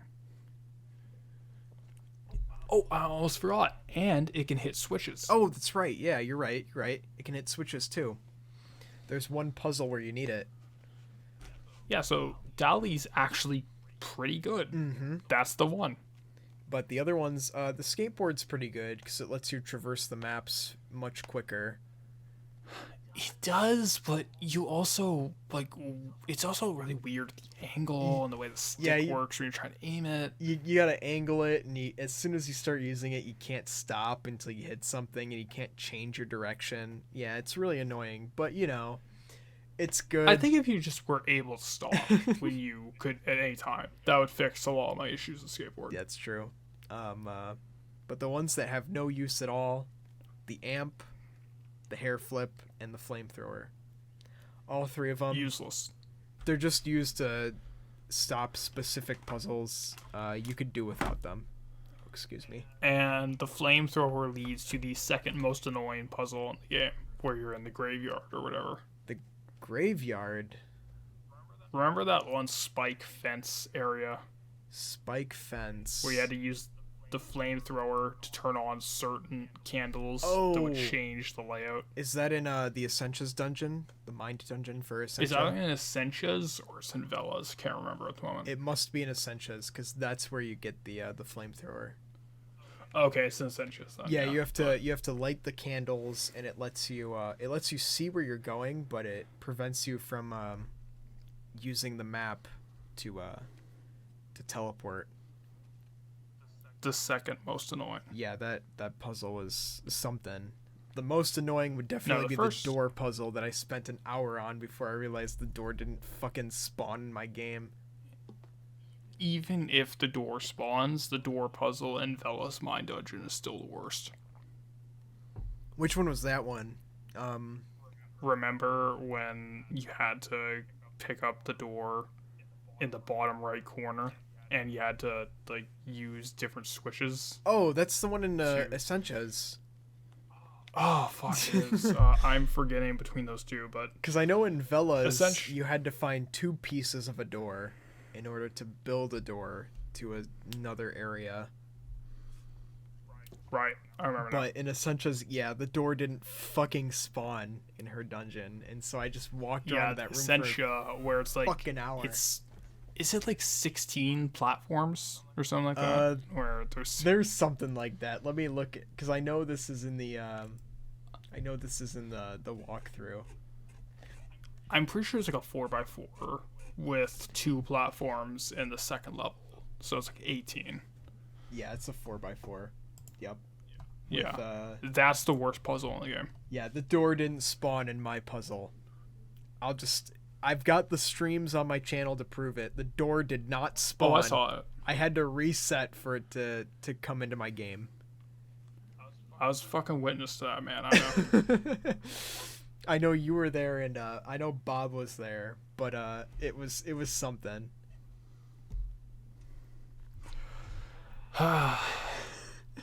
You got anything else for gameplay before we get on to aesthetics? Okay, so I talked about tools. I talked about the monster dens. There's not much else to talk about, other than Yeah, cause like it just. other than the cop enemies. Oh my god. Okay, I have an actual question. Like this is kind of on the down low, without getting into why. But do you think we should even touch on the cop enemies? I don't think so. Because I think we should just mention them and then move on. Mention there's something I fucky think- with the cop enemies and then just move on. Like, I don't want to get I into think- this. I think if 2020 wasn't the year that it was, we could talk about this. But Yeah. let's just leave it at current events have made it a little too culturally prominent Yeah, it's to discuss on a stupid video game channel. yeah, it's a little too much to talk about the cop enemies here. So yeah, like anyone who knows the cop enemies and what their deal is, you know. Yeah, and if you don't, go ahead and look into it. Like, play the game yourself and fight a cop enemy with any combination of party members. Just fight them with every combination you can think of, and take note of who they target first. Yeah, just there's 2 party members in particular they don't like, Yeah. and they will go for, and It's pretty bad. I don't know if it was. I mean, obviously it was intentional, but I don't know if it was. it was 100% intentional. Definitely intentional, but I don't know what their intention was, and I can't Well- discuss that. We'll probably talk about it later when we get to story, assuming we have the balls. But there's a cutscene that I think yes, establishes that one. Yeah, the out of nowhere one. Mm-hmm. Like, oh no, please, Allison, stop. You are not qualified to talk about this cutscene. I don't know. Not about this one. So yeah, gameplay. It does. My closing thoughts on gameplay is it does literally everything in reverse. It tries everything and it bungles it, but I mean it certainly makes for a unique experience, but not a very good one. Now, you want to go on to aesthetics, or you got anything else? I would like to take a break for a minute. Okay, we'll take a break here, and we'll just come back. And when we are ready, okay, folks? Yeah. A few moments later. So back to so YIIK. yeah, we we're talked just- about the gameplay. Excuse me. We're just at aesthetics, and that's like halfway through the first page, Yep. and I have like 2 pages. Well, I didn't take any notes, but I still have my notes from when I first played the game back in 2019. Was it 2019? It must have been. 2019 Yeah, like January. it came out, so it must have been when you first played it. Oh man. I only have up to chapter 2. I'll be blunt. Like, I don't have a lot to say about the game's audio visual stuff, but Honestly, I like the graphics a lot. I think they're pretty good. I actually really dig the game's art style. I like it a lot. It kind of has this. The comparison I heard was like because I like 1990s cartoons, like Transformers, Beast Wars, Reboot. Yeah. Like Where it's like it's low poly. It's kind of not the greatest, obviously. low But poly, kind of janky, but it's good, right? I like it a lot. The only problem I have with the presentation is the voice acting quality. The voice acting itself is decent. It's just the quality of the mics in the recording studio that they were using. Like, it has this echo effect on some voices, and like some voices aren't very clear. And that's a big issue that I had with the game. Like, they really need to re-record this shit. I think I would actually agree with that. Like, the mic quality is a big issue with the voice acting, where it's like sometimes it sounds genuinely professional, straight up. I mean, like, and other times I can't hear what's happening. like, look at the page I sent you about the cast of characters. Like, a lot of the voice actors are professionals. Oh yeah, I know like Claudio's voice actor in particular. I've heard him in a few games that I genuinely like. So Yeah. I'm familiar with some of these guys. Like, it's just the quality of the recordings that are bad. And a lot of the voice acting is pretty good. It's just the quality is bad of the mics, and the portraits don't accurately reflect like what the characters are feeling, right? And that's why I was saying earlier, like, I think, I don't know if it's on recording or before, but I think if they did cutscenes without the portraits, it would be better. Because the game sometimes does that, and it looks way better.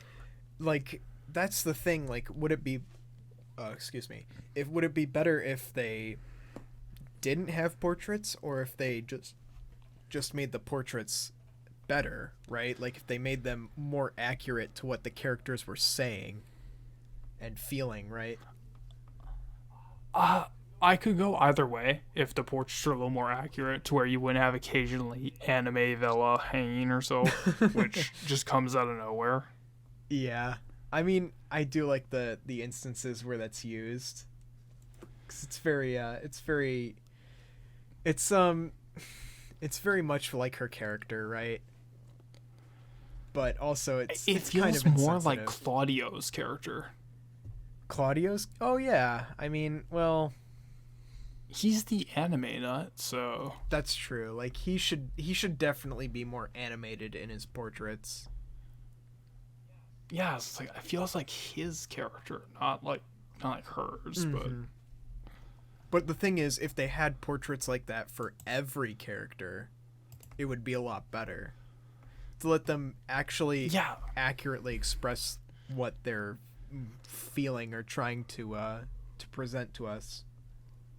Yeah, like if they tried to go for the more cartoonish aesthetic for everybody, it would definitely be better. But only 2 of the characters have those moments. Yeah, and it's just Claudio and Vella, right? I think that's just the 2 And of it's them. very distracting. Yeah. Which is why, like, when the cutscenes that do not have the portraits happen, I kind of like those. Yeah. It's it's definitely interesting, especially when they have no voice acting either. because it feels like, you know, like you can understand what they're saying a lot better when you don't have these distracting portraits or the voice acting with the bad microphone quality in there. One thing I do have to wonder, and I know it's gonna sound mean because this would be putting people out of work, and that sucks, especially in this economy with 2020. But I wonder if this game without voice acting would be better. I don't know, because there's a lot about Alex that comes through with his voice actor, which, I mean, obviously he's been through the ringer recently, if you understand. His voice actor, I think, it's weird because like his voice actor is simultaneously probably the most annoying, but it's also the one I kind of respect the most because he suits the character the most. He also had the hardest role That's true. to work with. Yeah, that's absolutely true. Like, he definitely has to deal with the worst character. And he does it so well. And the fact that like I have so few complaints about the voice acting outside of one thing I'll get to in a minute here is kind of impressive. And I also heard like when they redid the ending after Tragic Event, which I don't want to talk too much about because obviously it's very, you can look it up if you want to know, but it's a little outside of the wheelhouse for what we're talking about today. Yeah. But the voice actor did his re-recorded ending lines for free. The voice actor, Alex, specifically. Oh, did he really? That's actually really nice. Yeah, for free. Like, he just said, okay, like, if you got the ending, just give me the full script. One day, give me one full day, I'll have it for you. Wow. And there you go. I didn't know that about him. Like, that's actually pretty nice. Yeah. I heard that in I forget what the article is, like the LA Times or Vanity Fair or whatever, but okay. He straight up just did that out of his own time, and I really admire that. That's especially considering the context of what the situation was, which again I don't want to talk about. It's very heartbreaking. I brought it up during my streams, and yeah, it's a pretty big deal. If you're interested, you can look it up, but he did it out of his own goodwill, and that's very admirable. Yeah. So yeah, like, the only issue I really have with the voice acting, and this might be a direction thing, is I think the characters scream way too much. Well, yeah, of course. I mean, how else are they gonna show emotion, right? Strong emotions. The thing is, like, it's both that and the quality of the microphones that they're using. Like, if my microphone sounds better than theirs, and mine was like, what? Mine was like $160 plus this like $50 filter. If mine sounds better than theirs, like, what are they trying to do here, right? I got my mic on sale for like $65, I think. I used my my stimulus check on mine. Oh, okay. Yeah, fair enough, man. But yeah, like I got like a bargain bin mic, and if my mic sounds comparable to the mic quality of a professional voice acting video game, like it's not the best. What are they pulling here? Like, are they underpaying their voice actors or underpaying their sound staff, right? I don't know, like it's the inconsistency is the biggest issue with the voice acting. Because it's like, the game, as bad as the gameplay is, like, it feels like a real game, right? The visuals are great, the presentation is okay, the gameplay is but you know, it feels like a real game, and if the voice acting isn't up to par, it's like, it just feels something's weird, something's off, right? And the fact that they got a YouTuber for one of the, you know, quote unquote major characters is kind of weird. It's, well, okay, like you say that, but the person who voiced Alex started his big deal in Newgrounds. Yeah, it's Kerbifer, I Yeah, believe. yeah. But like at the very least, like he went on to do stuff. Like I know, just a weird example, but Kira Buckland, who voices 2B in Nier Automata and some other characters in Soul Calibur, I'd have to. I'm not that familiar with Soul Calibur, but like she's done some real like name games, but Yeah, yeah. she started on Newgrounds too. So Oh well, Kerbifer, he's done like dubbed anime and stuff. So he's like yeah, actually like, he done did Attack on Titan. real stuff. And well, I mean, he's been in some hot water, not recently, but like a little while back. So Okay, hold up. What do you? you don't know about that? Oh well, he had some. No, like I'll cut this out, but.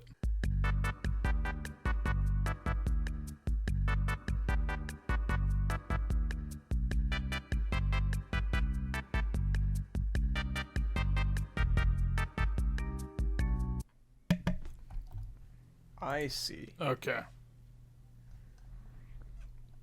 I'm back. Nice, nice. So I have a question. Yep. Alright, so while I was using the restroom, I was reading that YIIK. The Discord or Yeah, the YIIK Discord. okay. So I'm reading it again right now, and I have a question for you. Go ahead. Who the fuck is Wendy? I have no idea what I I saw the same thing. I was like, what does he mean, Wendy? What are you talking Who? about? Who's Wendy? Is YIIK 2 happening and this guy knows and no one else Who does? the fuck is Wendy? But I don't know why that name sounds familiar. Like it should be in the game, right? It should be. Is it the cassette girl?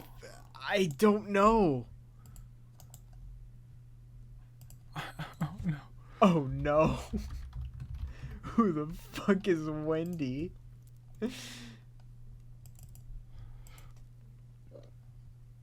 So I just told a buddy of mine who played YIIK with me. I told him there's a third ending.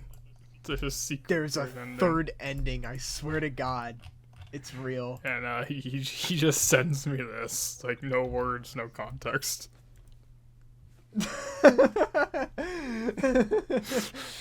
Just that. That's all you need. We're going back. If there is this fan, we're going back in. There is a third ending. I swear to God. He does something and it feels like there's a real ending tied to it.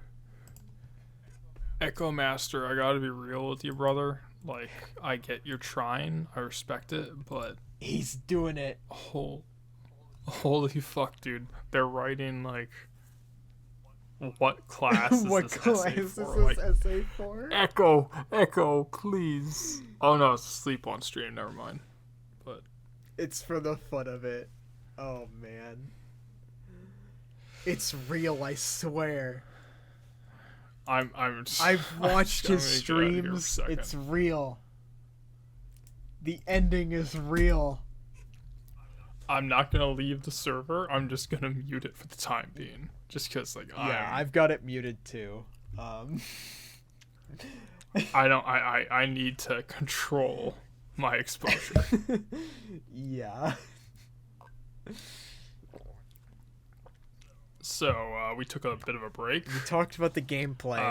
I think we were getting into the story. The big we talked big about all the part. aesthetics and stuff. This is it. This is the one.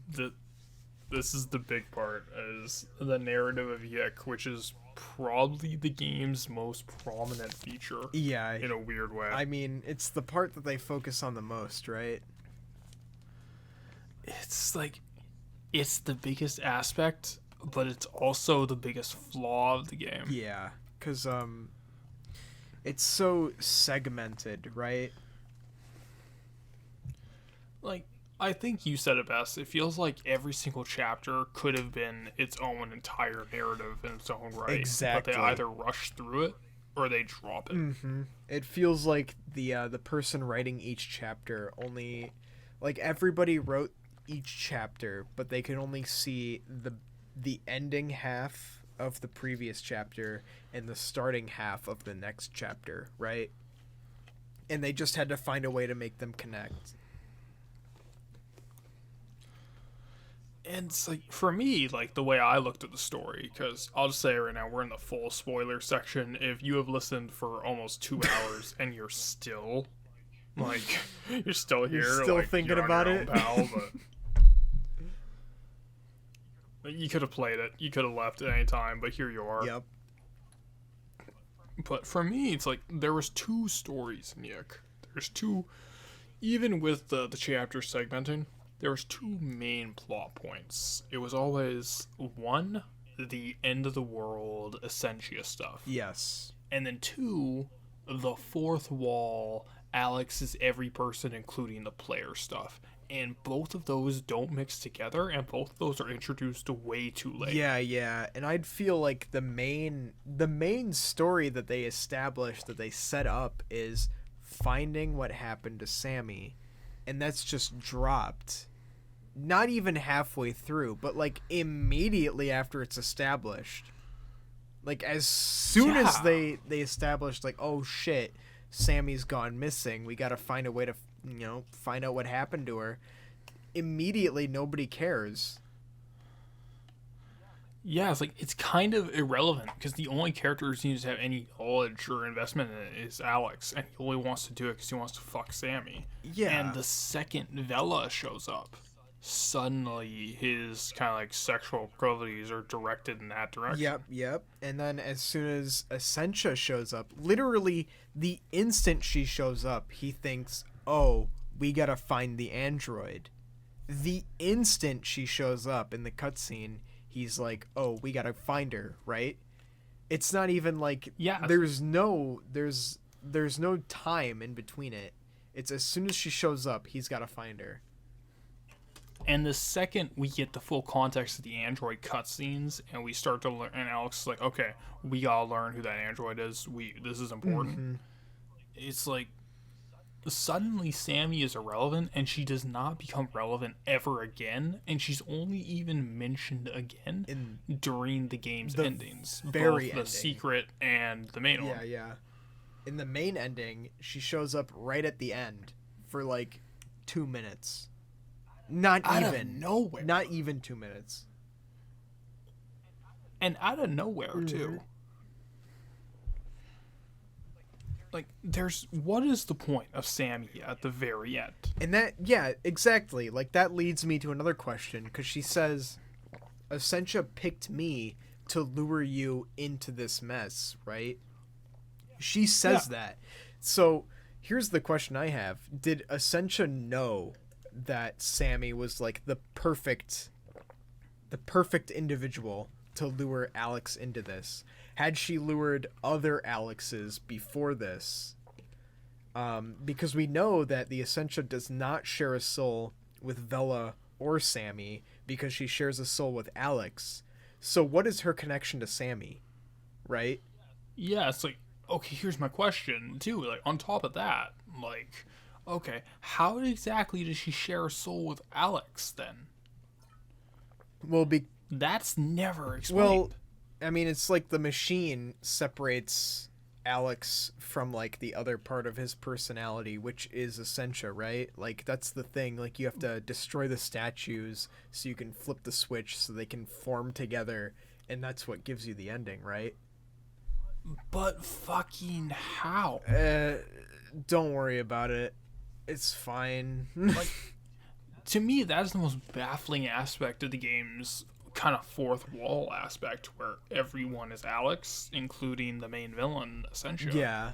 Which, let's be real, she's the main villain of the game. Yeah, I mean, she pretty much is. Like, you're fighting Alex and Alex as Alex and Alex, but, she's the main villain, really. It's like her side of the personality.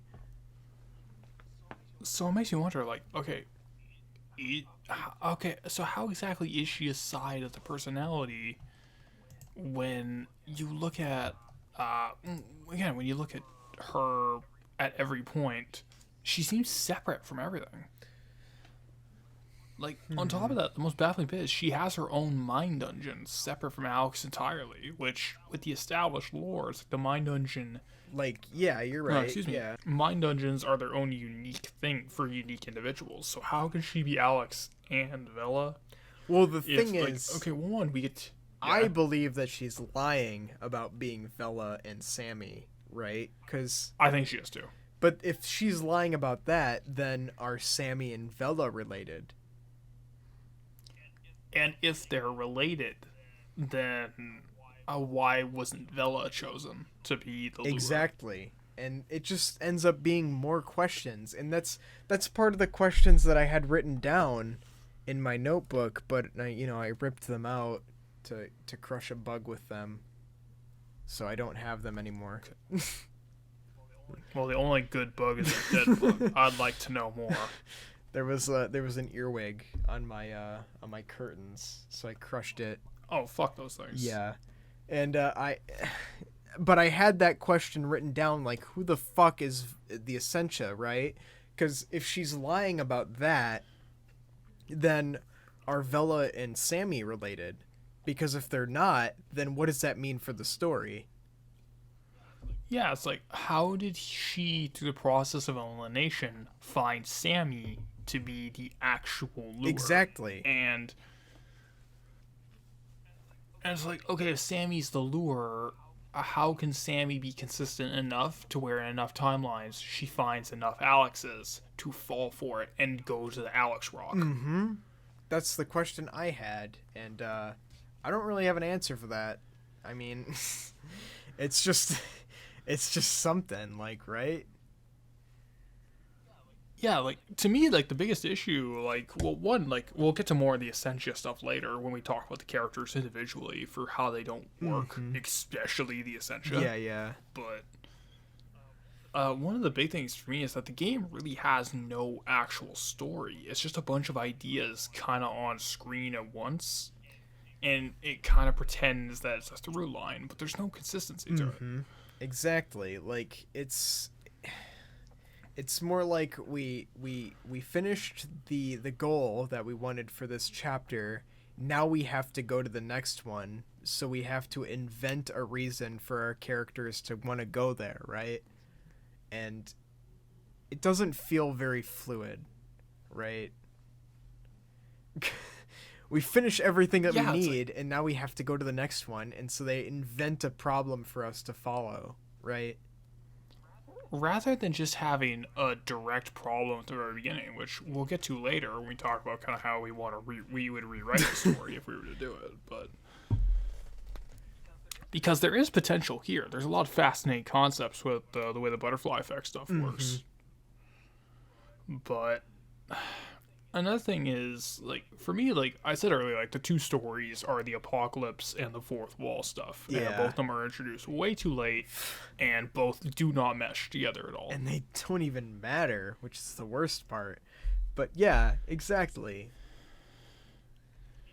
And the biggest problem I have is the real character arc of Alex, at least what the game kind of wants you to believe it is, who is, again, like, the character arc of Alex is the most important bit because he's our main character. He's the only character who really matters. Yeah. But the game wants you to believe it's about Alex learning that he's kind of a shit person and kind of moving beyond that. But that's not what we see. Yeah, it's barely addressed, and everybody just sort of glosses over it, and then he's just all of a sudden revered in their eyes as, like, yes, he is our leader. And there's no real growth that happens with Alex, even after he realizes he's a shit person. And the thing is, like, he learns he's a shit person on, like, at least 3 different occasions, but he does nothing to change it, and the game just moves on pretending that he learned something. Yeah. Like, the first thing that happens is right when he insults Rory over his dead sister, and then when he yells at his mom when she tells him to get a job. That's 2. What was the third one? Here's the thing. If we're just talking about every example, there's so There's goddamn so many. The third one is probably when he's on the bus with his friends and he acts like an ass about how he's For been me, to like the college and defining shit. moment, like I think like we should probably save this for the character portion, but for me, like the defining moment for Alex was when they have that little after the not final boss against the comet thing with the inflatable arm flailing, but when he's in his own little purgatory or whatever, and his talking doll says, "Oh, you fucked up, man. You ruined Oh everything." yeah, Panda. And he says in his narration, "I did ruin everything." And it's like, okay, cool, but you didn't learn anything. And the game progresses As if he, without having... as if he had learned something from it and he hadn't. Precisely. And it's trying to come to a conclusion without putting the building blocks along the way. It has a point A and a point B. It has a defining moment, like a darkest hour of a character arc, but it has nothing in between. It has 3 points, and that's it. And it expects you to fill in the blanks yourself. Yep, that's true. Yep, exactly. That's exactly how the game runs. And I have a theory. I've heard a theory on this, and I want to run it by you, see what you think. Okay, I'll listen. Okay. Do you think that despite what the writers, the Allisons, say, Alex was not actually intended to be an unlikable character, and they only ran with that narrative after the game came out and got a lot of flack? Hold on. Maybe. Because they do try to make a lot. They do try to do a lot to make him seem sympathetic, right? They do a lot to make him likable. They really try to make him seem like a good guy, and a part of me wonders, like, okay, the Rory example specifically, do you think that, like, we're supposed to side with Alex there and say Rory was being irrational that whole time and Alex is the only one talking sense? I think so. Like, because they really do try to make him seem like the voice of reason in most of these situations, and I feel like they just decided to run with that when they realized, oh no, like, he doesn't really act like a normal person. Yeah, it's like, oh, here's the thing, he does act like a person, he just acts like the worst like kind of person. An actual asshole.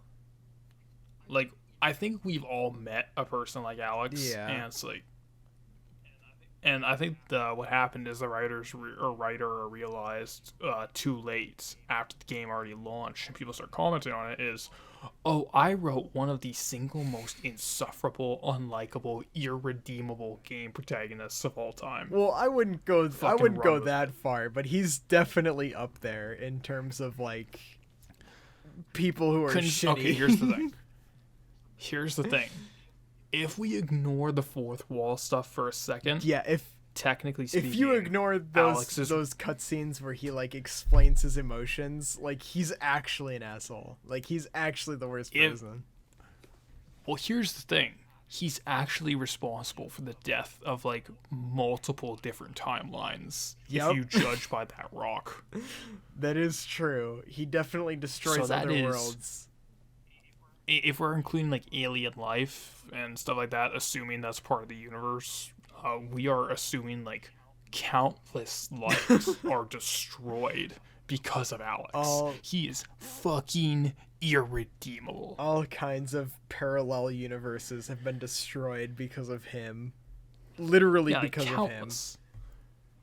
Yeah, because he's the most important man in the universe. So it's like, he's an irredeemable character, and we should probably save this when we talk about the characters, but I just wanted to run that theory by you, where it's like, he isn't supposed to be unlikable. They just ran with that after the fact. Yeah, I think so too, actually.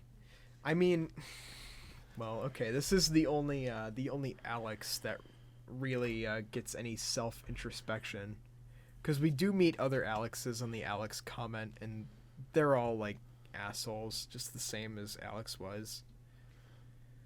But he doesn't really change. And then you got the... Yeah, he doesn't, and the game pretends that he changes. Yeah. But he doesn't at any point. he just like he says like, sorry, but I still need you to help me save the universe, and everyone just goes Yeah, it's along like, with it. oh, I need you, asset. I'm sorry, but exactly, that's the line. And that's the number one thing, kids. Like, if you have a relationship with someone, like, like, doesn't matter what the relationship is, if every single time they wrong you and their apology is I'm sorry, but get the fuck out. Yeah, you get out of there. You get out of there. That's not a person you keep in your life, I'm man. sorry. Like, this is but I need you, and it's you get out of there. Yeah, I'm sorry, but here's every area you fucked up, and it's actually a two-way street. Mm-hmm. So in reality, if you think about it from my perspective, then this is totally reasonable what I did. So come on. Yeah. That's how the whole final chapter plays out. Like, you have to go and, talk to all your friends. And that's how he says it. He says, I'm sorry, but I still need you. And everybody just agrees with him. Yeah, but what I did was actually super reasonable if you think about it from this weird perspective that has no relevance to you. So come on. Yep. You gotta help me. It's in your best interest. And yeah, it's like, that just makes him sound so much worse. Yeah, so we'll probably save more on Alex when we get to characters, because there's a lot more to talk about with him. There's a lot to cover.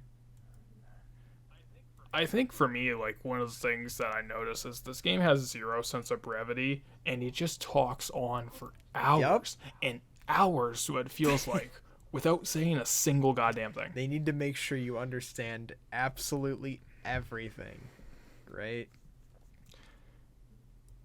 Like, there are half-hour plus scenes, plot threads, concepts. These are all dumped and discarded without anything coming from it. They serve no purpose. Mm-hmm.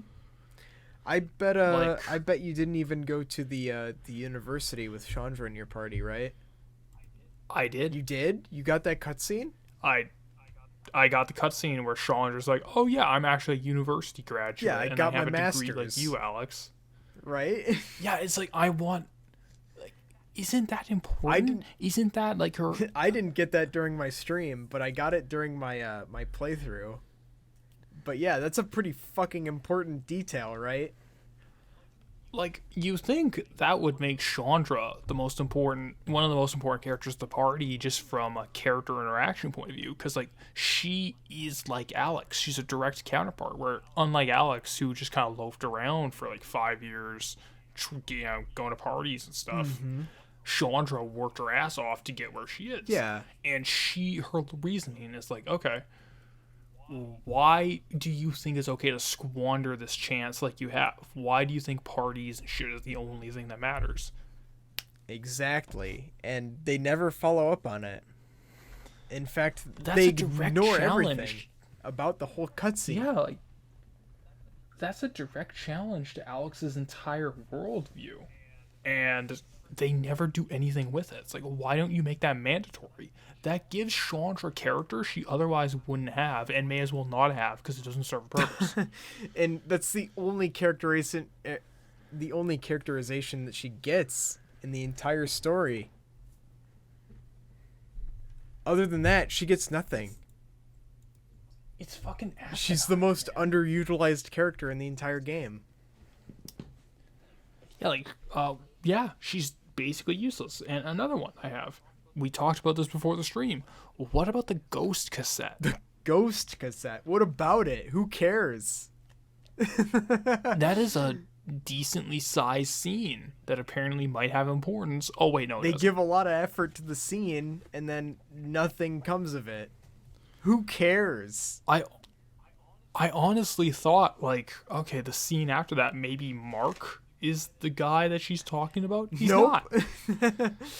And if you finish the side quest, I don't know. I've only finished it in the way where you give it to her, where you give it to Shane G. Ivering. That guy. I never gave it to a brother. But, like, who cares? It's just a side quest. It doesn't matter. Yeah, it's like, you think something like that would be a plot element, but it's not. Mm-hmm. It's And it's like, okay, how about another plot element that goes nowhere and is dumped? Why is Michael now aware of the entire multiverse? yeah.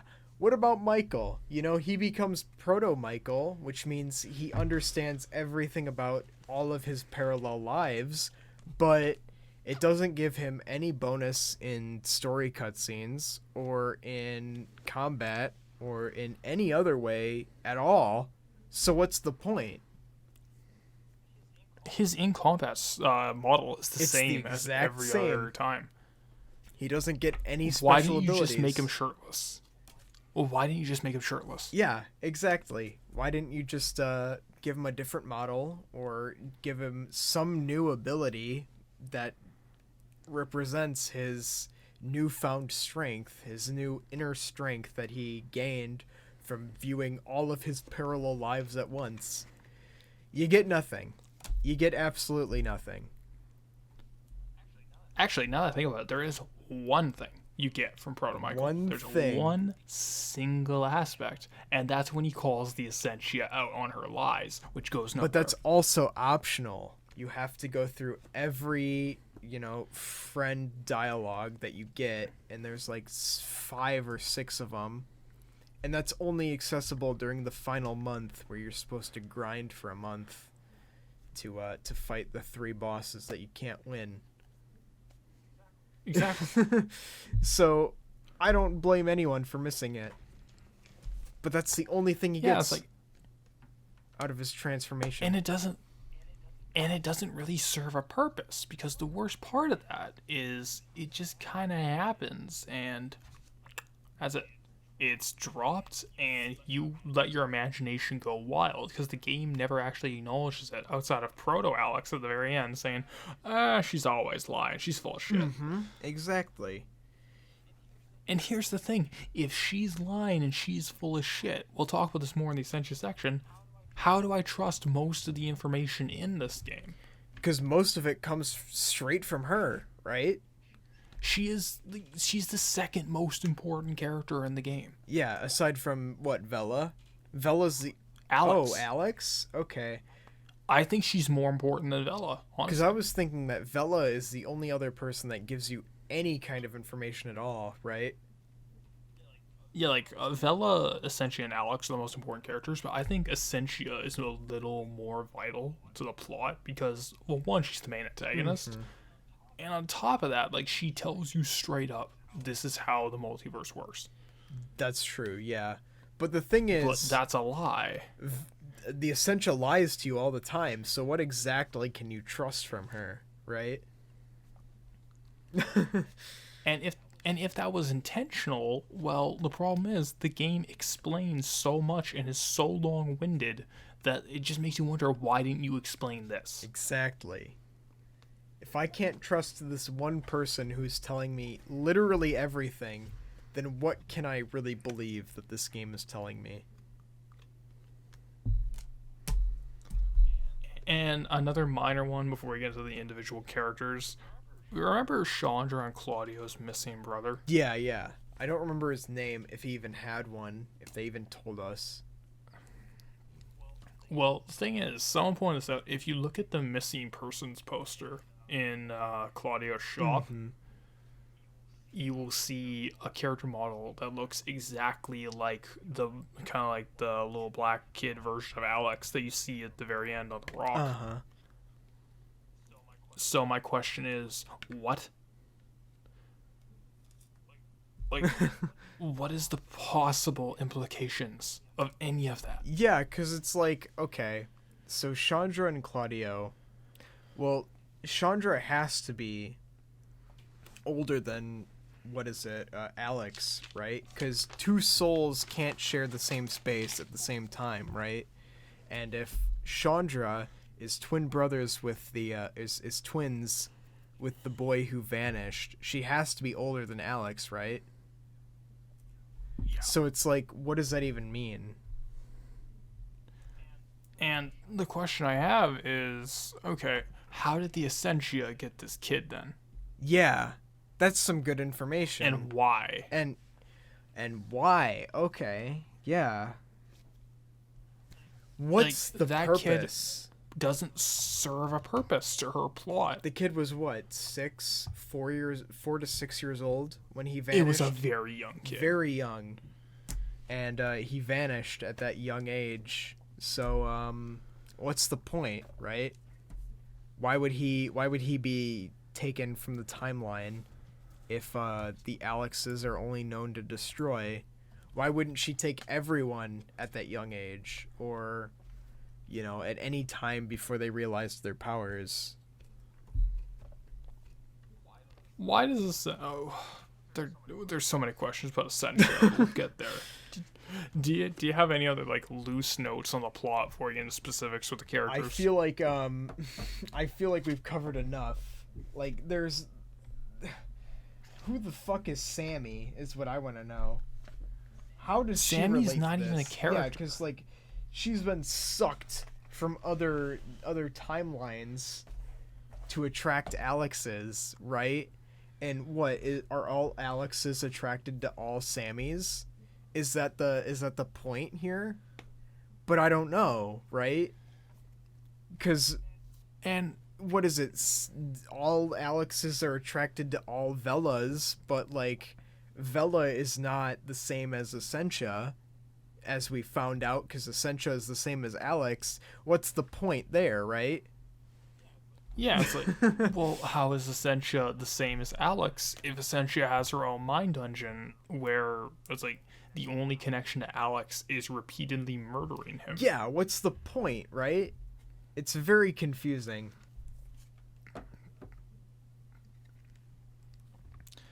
This entire thing feels like okay, we'll get to Essentia later, but the biggest issue I have with the writing is that it goes on for so long. There's so much of it, and there's so many questions and loose ends that it could have used its time to actually answer. Yes, and it chooses not to, for whatever reason, right? I feel like these questions should have come up during development, right? But it makes me wonder, do you want to talk about the cut content now or a little later when we talk about the ending specifically? Because I have some different opinions on the ending. I don't know. I mean, what is it? The cut content includes the secret ending where... Yeah, the original ending. The original ending where Alex agrees that he can't go back to his own time and he has to right the wrongs that other Alexes have created in other timelines, which I feel like is a very good ending, right? Because he really does learn from what he's experienced, and then they just threw it away. I think it's bitter, but... Okay, so I don't want to insult someone's personal stuff, obviously, but I don't see the link between what happened during development and the ending we got. Yeah, me neither. I don't get it. Maybe he created the ending after realizing how hopeless life truly is. So he just wanted an ending that would be ambiguous as to how it kind of is in real life, I guess, but I don't know, the fourth wall stuff it comes out of nowhere, and yeah, I don't get its inclusion when the origin of its source is linked. Yeah, I don't really get it either. It's just and even I was just gonna say, even in the cut ending, I still don't think it works at all. The cut ending, I mean, it shows that Alex has learned from his experiences and that he wants to right the wrongs that he's done, even in other universes where he's not directly responsible, which does seem pretty good, right? But I think my problem with that boils down to, well, one, the Essentia is now not a villain, so it's most of her early inclusion makes no goddamn sense because she is clearly established to be the antagonist. She's just sort of thrown in there, right? Yeah, it's now she's actually the last Bastion Vanguard. It's wait, what? Yeah, I mean, I don't know. I feel like everything about her is just sort of like in a mystery, right? I feel that is the character that needed the most work, because it feels like the most important element of the story that was just completely overlooked in favor of Alex. Yeah, yeah.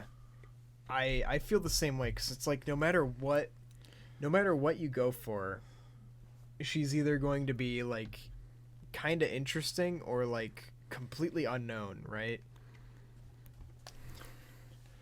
Yeah, it's like I will get to her in a moment here, but you got anything else? I mean, I feel like the cut ending was far more satisfying than the actual ending. That's all I'll say. I think it's better, but for me, it doesn't fix everything leading up Yeah, to it. it doesn't fix the issue, but it definitely feels better than just the It's game not cutting as to black. frustrating. Yeah, it's not as frustrating as the entire end game was for YIIK as we have it. Yeah. Where it's like, honest to God, that ending where it almost boils down to, oh, well, if you turn off the game, you're free. You know, you can be the Alex in your own life. It's pretty much, yeah. It feels like a slap to the fucking face. Yeah. I mean, Where you're it's not like- wrong. It's like, oh, how do you beat Proto Alex and Essentia, whatever number to that point? You've turned the switches off. Turned off the switch and now reality has been destroyed. Yeah. Did you get it, audience? Yeah. Turn off your game Turn console. off the game, Raiden. It's honest to God, it feels like a slap to the face after everything you've gone through, where it's like they go on and on about these characters. They try to give Alex arcs, they try to make a world, and it ends with, oh, it's all fourth wall video games, doesn't actually matter. It's all nothing all along. Didn't you like it? It's a slap to the fucking face. Yeah. So I think like character specific stuff is like what we should probably move into, because we still got Yeah, we've still got quite a bit, and we're in the 3-hour mark. Okay, Sure, most so of it's getting Chandra. cut, but yeah, Chandra. Oh, yeah, literally- like half hour's getting cut. Literally nothing character. Chandra, I think we said earlier, Chandra's one purpose to the story is that she could have been the foil for Alex. She could have been. Where she is college educated too. She just didn't let it go to her head. She could have been the one to directly call him out on his arrogance, but She does that's like, she does call him out sometimes, but in the same text box she says it's all fine, you're still my friend. And it's like, no, you can't do that. You have to actually tell him that he's fucked up and tell him where it happened, or else he's just going to keep doing the same things that he's doing. and he fucking And he does literally the whole game. It happens in the final chapter when you have to recruit everyone back onto your team. And I just felt so frustrated by that cutscene. It's really frustrating too, because it's an optional, easy to miss cutscene. Yeah, I mean, you just gotta talk to all your friends, right? And it's like, come on now. Where's the thing in my footage? I see it. You go talk to her. She says, you're smart enough. You'll figure it out. And of course he doesn't, right? Because he's Alex. He's not going to figure out anything. And then she just joins your party like- with no questions asked. Even with talking down to him, she's still complimenting Alex. Yeah. Because you can't have Alex not be insulted, get away scot-free at any point. It's like he admits that he has problems with them, but then he says, but I need your help, but. And it's every fucking cutscene, and it's so frustrating.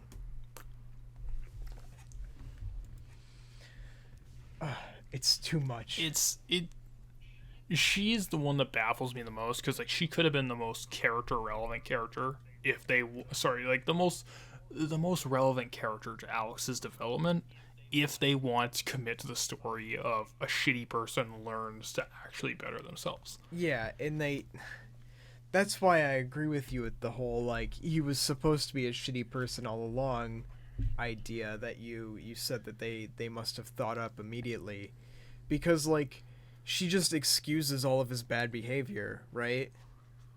Yeah, it feels like the writers were almost saying like, okay, these are character quirks, but they're not actually like negative Yeah, traits. When it's in not reality, that like, bad, but really he's just a massive cunt to all of his friends. 90% of the audience immediately just picks up like, oh, this is a genuinely bad person. Yeah, exactly.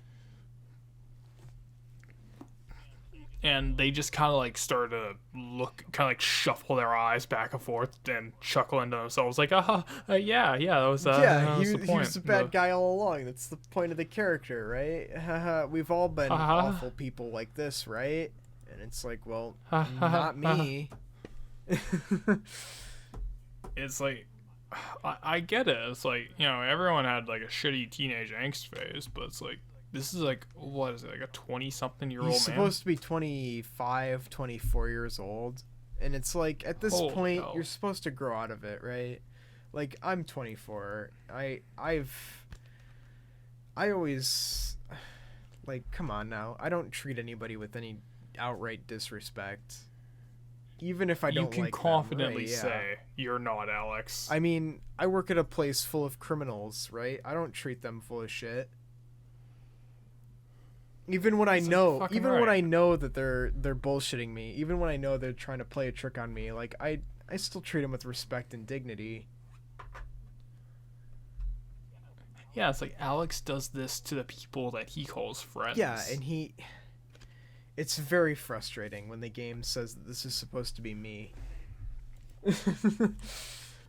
Yeah, which is why it's I almost think it's disingenuous that they kind of latch on to the, oh, he was actually intended to be unlikable. Yeah. So Claudio, the second most nothing character. Yep, he owns the chain of music stores that you buy your equipment for Alex from. And yeah, that's it. I think it's another case of missed potential because like he could have been another foil for Alex, showing a lifetime of obsessing over a missing person. But in Claudio's case, it's actually justified. Yeah, because it's his brother. Family. It's his little brother, and plus he's much older than the rest of the party. Like, he can tell Alex, like, listen, don't go down this road. It's very sad. It's very saddening and very rough to spend your whole life caring about somebody who, you know, vanished. More than likely fucking dead. He could have said something like that, like, listen, don't follow my path, but nothing ever comes of it. Yeah, it's the weirdest bit because it's the most direct parallel outside of Chandra, where it's like, and the thing is, like, he easily could have framed it like, look, I'm obsessed because this is my family, this is my flesh and blood. You're obsessed because you wanted to fuck this one girl you knew for 10 minutes. Exactly. And he does bring it up in that one cutscene after Mark, but like, he brings it up a little bit, and they don't go far enough, right? Like, I don't think they do it enough.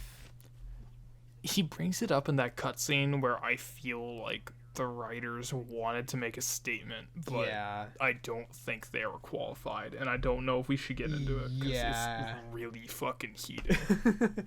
I don't think so, and I don't think they wanted to get too far into it themselves. Which makes it so baffling that they even tried. Yeah, and especially with the other things that they put in the game, like the cop enemies. Yeah, it's just, I wish they took out that entire scene and didn't bother, because like, if you're not gonna do it, then don't do it. Either they took out that scene or the fucking cop enemies. Like, either one would have been fine. God damn, that's so fucked. I can't believe they did that. It's something else. So, and also meant like Claudio's one of the only genuinely likable characters in the cast, which makes it really annoying that he's kind of sidelined. That's true. Like, sure, he goes on and on about dumb bullshit in cutscenes, but like, when Rory brings up like, yes, his sister killed himself, Claudio and Chandra are the first ones to immediately offer sympathies and say like, hey, if we've been through the same thing, like if you ever need anyone to talk to, like come to us. And it's like, Yeah, like, come on now, Alex never did anything like this. yeah, like that's the most astonishing thing is like fucking immediately they jump up to the plate. Specifically Claudio, if I remember correctly. Yeah, he jumps up it's to the him. plate like that. He's the first one to say And- like, yes, if you need anyone to talk to, like please come to me. I'll do my best to help you.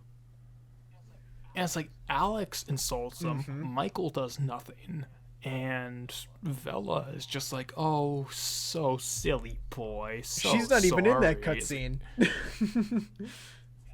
Yeah, it's like, but even during the dumb bit with the golden alpaca, now I'm looking back Oh, on yeah. it, but even during that scene, like she's more like, "Oh, you stupid son of a bitch." Yeah, she's like, just work this through with me real quick. And then the golden alpaca Yeah, it's shows like up and the it's like, only whatever, one who to- cares? Yeah, it's like the only one who genuinely gave a shit about Rory's situation was Claudio, Mhm. and the fact that he seems like he always has a can-do attitude. He has passion for things. Like, Yeah. He's the only one who's got like an I know. actual life. I don't know. Like he seems like he's the only likable character on the main cast, and he's basically sidelined to be nothing. Yeah. he's the only person who's got any kind of drive other than, I want to fuck this woman who disappeared. Yeah. Well, I mean, we do have that one drive, the suicidal drive. We got Rory next. Right. Oh, But boy. he's got no like real drive to interact with the story, right? Rory is a useless character to the plot And to the gameplay. and the God, he's the second I could get him out of the He's party. actually just a detriment to your party. The worst bit is that Alex has an ability that is a defensive item that straight up is just Better Rory. than anything Rory does. It's like Because you the second I could get him out of the party, he was gone, and he never came back in. use Panda Barrier, and it's everything that Rory does except better because nobody takes damage. On top of that, it lasts for multiple turns. Well, okay. It lasts for 1 to 3 turns. And sometimes it's 1 turn, and sometimes it's 3. You don't know which. Yeah, but that's better than Rory, who's only ever won. Yeah, I mean, he's only ever won, right? Yeah. It's... he's so bad, right? And there's no reason for him to be in the story other than, he's got some very small tangible connection to the story. The only thing Rory brings to the plot is he introduces the sole survivor concept. True. That's all he does, right? And the thing is, you easily could have done that with Vella, who herself was a sole survivor. Mm-hmm. Well, okay. A sole survivor of Sammy, if you believe Essentia. If you believe Essentia. Fair But enough. I mean, Like, we've got fuck no me. other choice, right? We have to believe what she says because it's the only information we're given.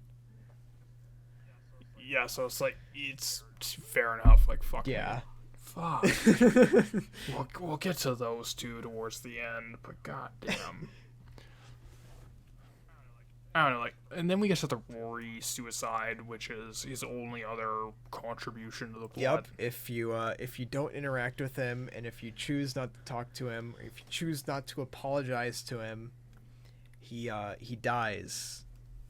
He takes his own life as a part of the story, and it breaks every cutscene that he's a part of. Every single one. The thing is, he's useless in every other cutscene after that. Yeah. He does He nothing mentioned in the he plot. says one line of dialogue, and that's enough to ruin the cutscenes, but not enough to actually excuse his reason for being there, right? It's not enough to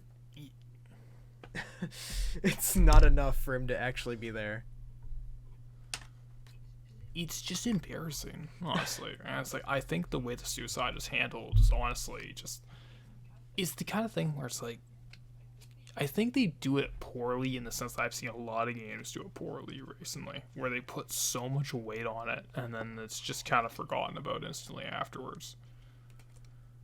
Yeah, because right, Doki Doki Literature Club okay, is one of my most hated examples of this. I've never actually played that game, so you'll have to fill me in. I did a review of Doki Doki years and years ago, actually. Let me find it on your channel. Hold on. That's one of the earliest videos I did. Fuck. So anyway, I've never played that game, but it seems like after he dies, nobody brings it up.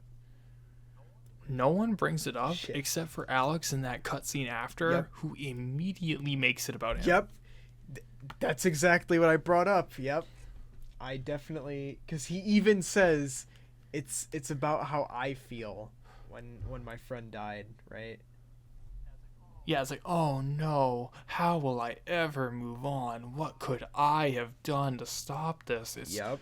Jesus Christ, man. And the worst part is when you find Rory's ghost in the second ending. He tells you not to blame yourself. There's nothing you could have done.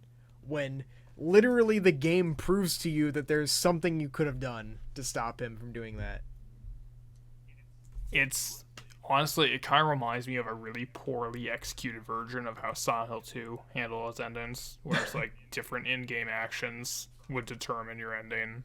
So, and it's like, the fact that I'm putting Silent Hill 2 and YIIK in the same sentence makes me want to like pull out the flail and just whip my back in penance. Now you understand how I feel. YIIK has taken inspiration from everything. Everything. Everything good has been tainted. Everything.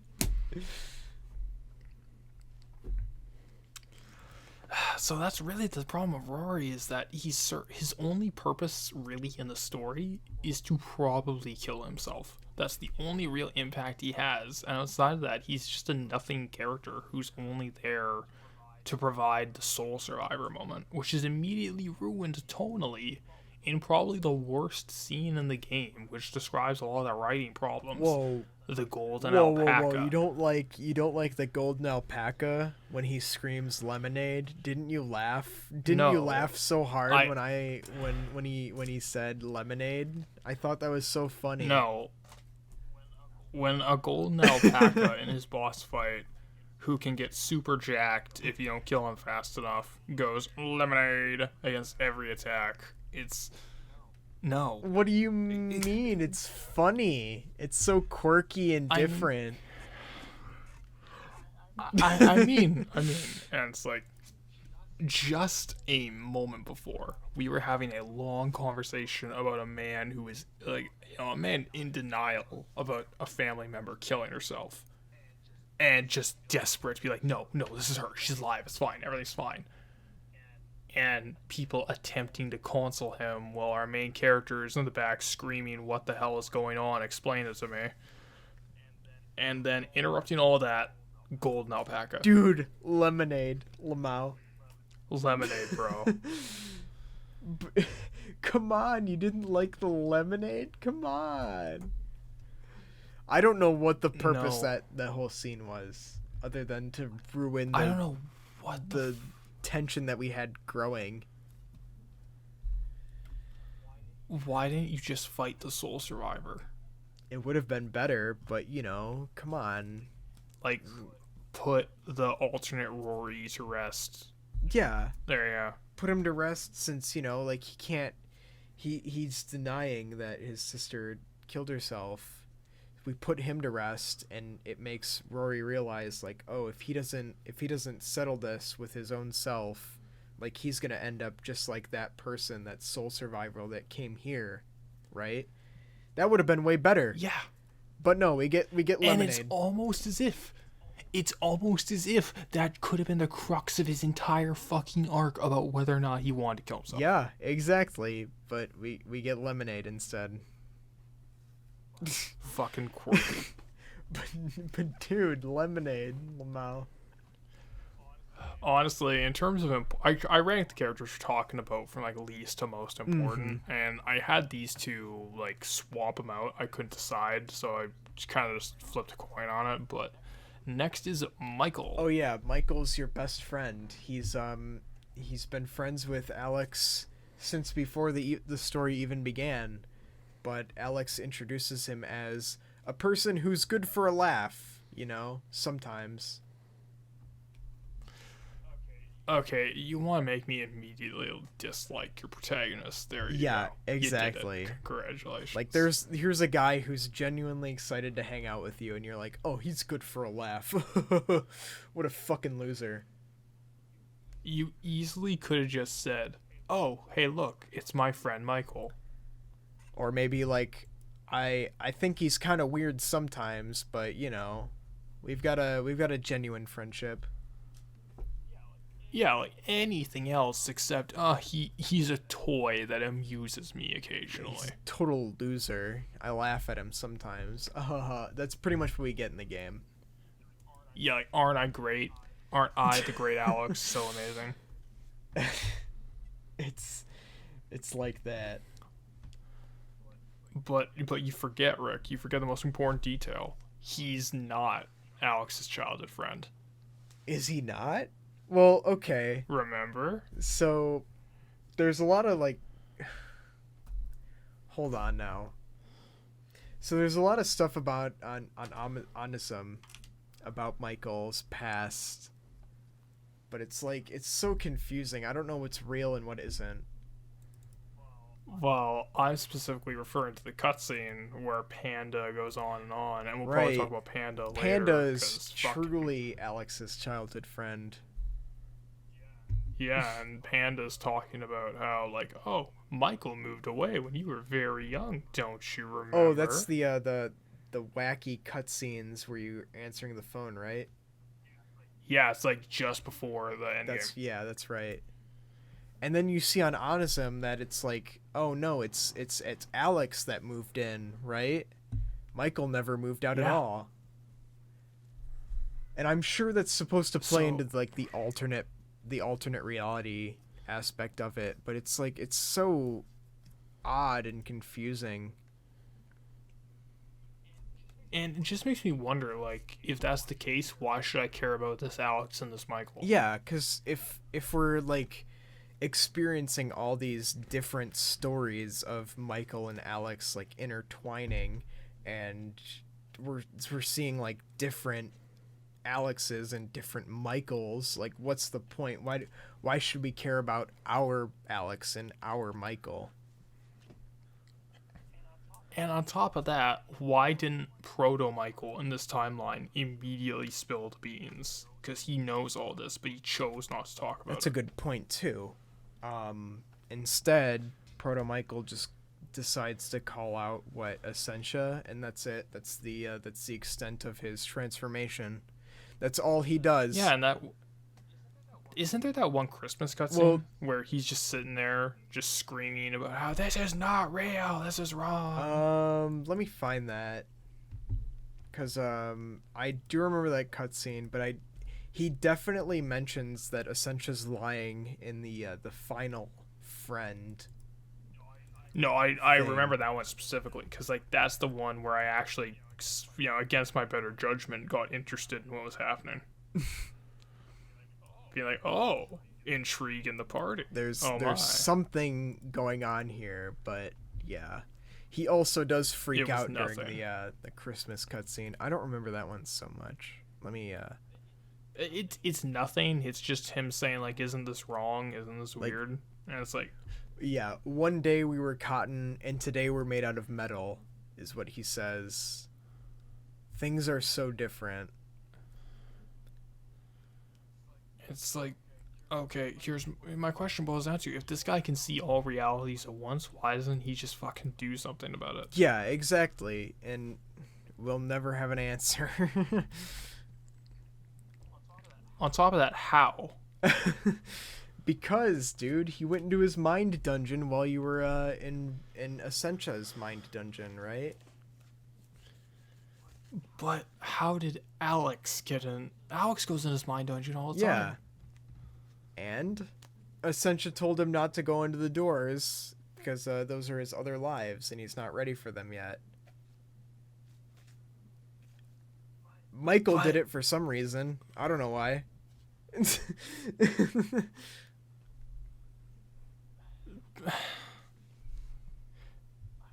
I don't know. Like, Michael's entire character arc in this last act of the game is just baffling, and they drop it as soon as Vella says, "Let's finish opening gifts, and we'll decide. We'll finish this later." And that's it. It could have been important. It honestly, it's really disappointing that they didn't do anything with it, because they had this concept of discrepancies in alternate universes and they just drop it. It's like, that's an entire game on its own. You don't introduce that as a secondary thing. Yeah, exactly. Like they had this they had this concept and they decided to drop it in. Like, they probably thought about this while they were thinking about Michael's character. And they were like, oh, this would be cool to introduce. And then they were like, oh, wait a minute. We don't have any space for this in the story, right? So there's really not much we can do with it. But let's just throw it in just because, right? Just to let everyone know that we thought about it. Now, I have another weird idea. Okay, go ahead. What if Michael was the main character of the game and Alex was either a party member or just not in the game, period? I don't know how well that would work, since the whole story is driven by Alex wanting to fuck. But it would be cool to see what Michael is up to when Alex is busy and too busy to hang out with Michael. I don't know, like, I feel like if they want an eyes-in protagonist for the audience who could also have a big lore dump moment, him going to his mind dungeon and opening doors he wasn't supposed to kind of feels like the exactly moment. Like you mentioned earlier, YIIK DLC. I wouldn't mind YIIK DLC dealing with the characters when they weren't in the party, right? Like, letting them understand things that are going on in this world that are confusing or not, normal. Things like Michael, kind of like integral. Yeah, kind of like Michael seeing what's going on in the mind dungeon, or Chandra and Claudia realizing that things aren't as they used to be. Anything like that, or Vella in her previous life.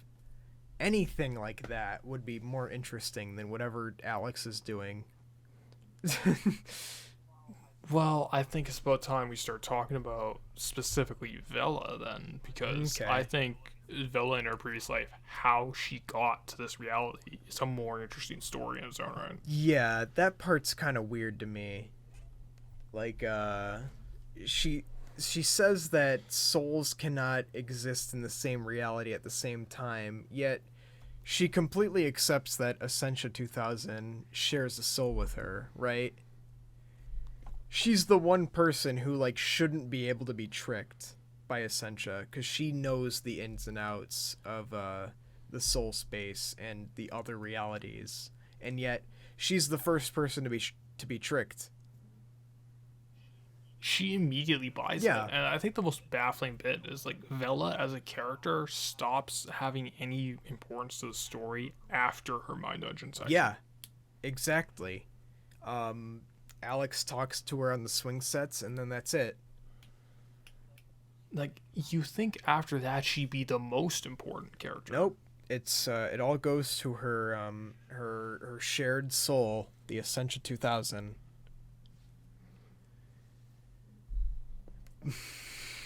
But Essentia's not. Yep, she's not even her soul survivor, or her shared soul, because two souls can't exist in the same plane of reality, according to Vella, but they totally can, because Alex and Essentia exist in the same reality, but they're two separate halves of the same soul, so it's okay.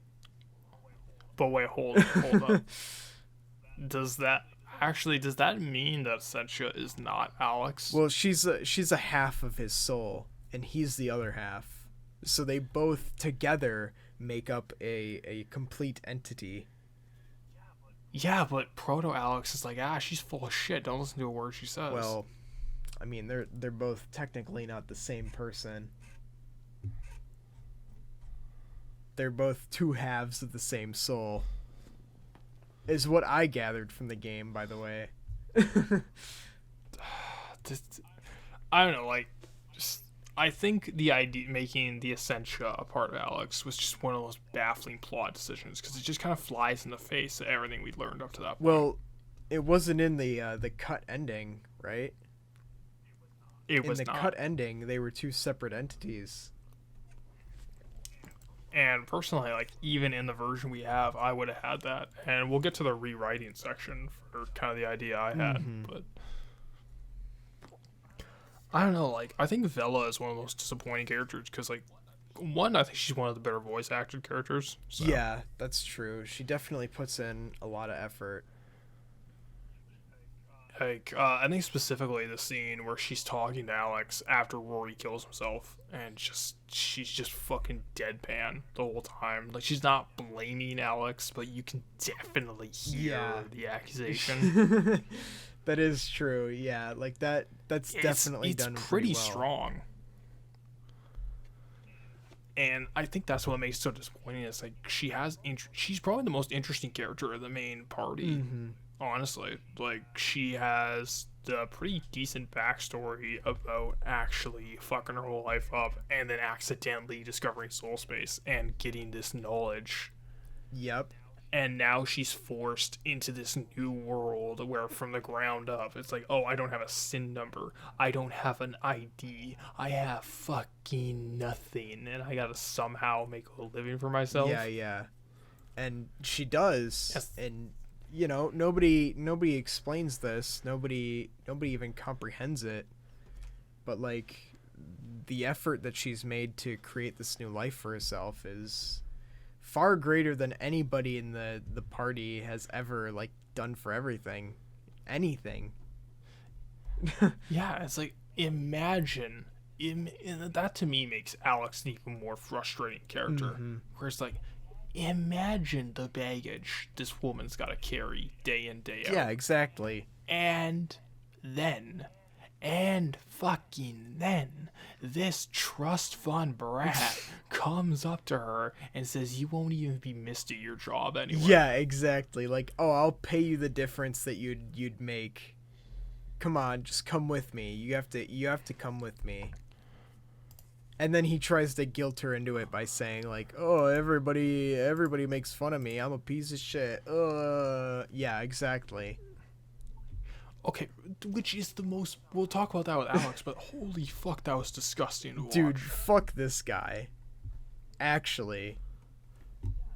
Yeah, so it's like, imagine the life she has to go through only to play second fiddle to this fucking tool. To this guy, of all people.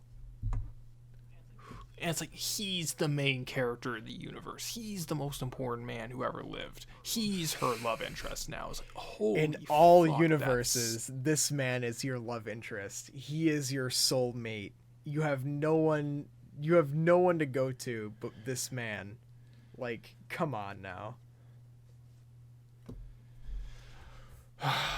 It's really irritating because after we get that heart-to-heart on the swing set, it's you can kiss her and she'll reject Alex, which I actually like a lot. But then you can kiss her again later and she doesn't reject you. And she likes it. Yeah, that's I wouldn't say that's okay for her character. That is character assassination. Straight up. Yeah. Everything we learned about Vella up to that point is that it seemed like she tolerated Alex. Yeah, or maybe she wanted him to become better. And, you know, maybe through his experiences through her mind dungeon, she hoped that he would learn. And, you know, and he fucking doesn't. It's like, oh yeah, I want to get in that damaged ass. It's like, exactly. Really? Like, he doesn't learn anything from it. And it's like, after that swing set conversation, she may as well not even be an aspect of the story. She's irrelevant. Yep, she exists only to die in the wacky, wavy, inflatable tube man boss fight, just like everybody else. And then the fourth wall section where it's like, name a girl you like or whatever. Name the coolest girl you know. Yeah. And it's like, fuck off. Yeah, I don't know. The coolest girl I know wouldn't pull shit like this. Even in the fucking friend and conversations, Vella has nothing. Yeah. It's so frustrating. It's like they developed this character, the one probably well-developed character in the entire cast, and then they just say, fuck it. Yeah, never mind. She's totally in love with Alex, just as all of the other Vellas are in love with every other Alex. But maybe not, because the source of this information is a liar. Yep. That's true. So, fuck this entire game, I guess. What can you possibly believe if the game itself is unreliable? And speaking unreliable, we come to the Essentia 2000, the most frustrating character in the entire game. The one that's introduced in like the last act and pretends to have the information on everything. I think this is probably the character we've talked about the most outside of Alex in areas we shouldn't have. So we've probably aired most of the big grievances, but it cannot be stressed enough how late this character comes into the plot. Yeah, literally the final act of the game, she comes in and tries to explain everything, but then you find out at the end of the game that she's completely unreliable. So what could you have possibly believed up to this point? Also, I gotta add, like, did you believe for a second that she was not evil? Well, okay. I will say that the twist didn't take me by surprise, because at this point I didn't really fucking care. But I kind of believed that, you know, she's part of the main cast. Fuck it. I can trust her, whatever. This game clearly hasn't given me any reason to distrust anybody else. So why even care? For me, it's the Mind Dungeon, where your introduction to this character is that it has evil labs and pentagrams and dead Alexes everywhere. Yeah, that's true. I mean, honestly, I wasn't really thinking too much about it. I was just happy to get close to the end. No, like, your mind is probably just melted like fucking Sam Neill in Event Horizon at that point, where it's like your eyes are gouged out. I'd been melted by too much alcohol at that point. Where we're going, we don't need eyes. Exactly. I was like, I don't care what happens next. I just want to get done with this game. Another thing is, like, one of her common dialogue poses for the character portraits is her with red eyes doing this fucking Dio, oh, you're approaching me pose. Instead of running away, Alex, you're coming right at me. That's true. Yeah, she It's holds like, her arms out, right? And she has fucking red eyes? Yeah, well, you know, sometimes they're blue, sometimes they're yellow. But she does that all the time, and there's bits in the fucking the exposition dump where she is doing that suck my dick pose with the evil red eyes. Well, you know, I mean, fucking Alex trusts her, and Alex is the supreme being. I may as well trust him. But I hate him.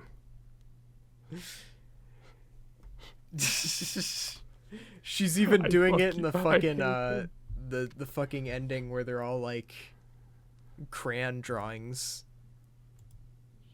She's still doing the you're approaching me pose. I can't believe it. Yeah, she's still doing the fucking red eyes and everything. It's I honestly couldn't believe it. It's like, how hard could you foreshadow how evil this character is? I mean, it fooled me, as in, like, I didn't even care at that point, but it's still, I still didn't think about it. Dead inside. So they got me. It's because you were dead inside, and I was not. I was too mad. You still had your wits about you. I'd given up. You went hollow. That's exactly what happened. Well, it's like I was the fucking local man, literally too angry to die meme. Meanwhile, I had already given up. It was too much for me. So it just makes me wonder with the Essentia, like, okay, she's full of shit. We get that. Whoa, the biggest issue I have is what is her motivation then? She wants to separate from Alex. She wants to be her own being, is what I gathered. But she is. Yeah. Like, everything we can see, like, she is not like him at all. She, if nothing else, like, it seems like the character plans. She has some motivation. Yep. We just don't know what the fuck it is. Mm-hmm. She's able to interact with others in a decent, friendly way without putting them down or being an asshole, unlike Alex. Yeah, so... Like, okay, so she's her own person by all definitions. So what's her deal? I don't know. She wants to be separate from Proto-Alex. Why does she want to blow up the Earth? You know, I didn't even think about all of the Alexes that destroy realities. I don't know why they want to do that. Like, isn't that her doing? Isn't she, like, baiting Alex into destroying realities? Isn't that the whole point? No, dude, she brings them to the Alex comet, and she tells them, don't go to the back end of this comet, and then some of them do, and then they decide to destroy realities. I don't know why. That must be something I'm missing, because I really don't know why they would do it. They're there on the comet. Is it just boredom? Or is it straight up like, we're bored, we're just gonna go blow up an Earth or whatever? It seems like it. You know, they've got video games, they got music, and then there's yep, I see the Claudio's brother, and yep, we're gonna destroy another reality.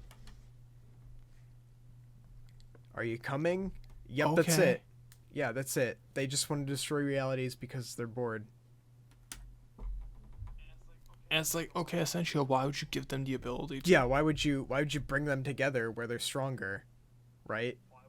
Why wouldn't you kill them? I don't know. Maybe she's into it. But excuse me, that was pretty loud. It's fine. But it's just like, okay, she's into blowing up the Earth, but then why wouldn't she explicitly make the Alexes blow up the Earth individually for their own reality? And if she was into blowing up, if she didn't want to blow up the Earth, why would she put them in a space where they'd have the ability? I don't know. Good question. What's the next one? I'm looking at my footage right now. Because Just you're on the comet, and your only option is go back there and join them. Yep, exactly. That's how I feel too. Just you're right. They ask you if you want to destroy reality, and your option is to refuse. That's the only way to go forward. And if you agree, you get the bad end.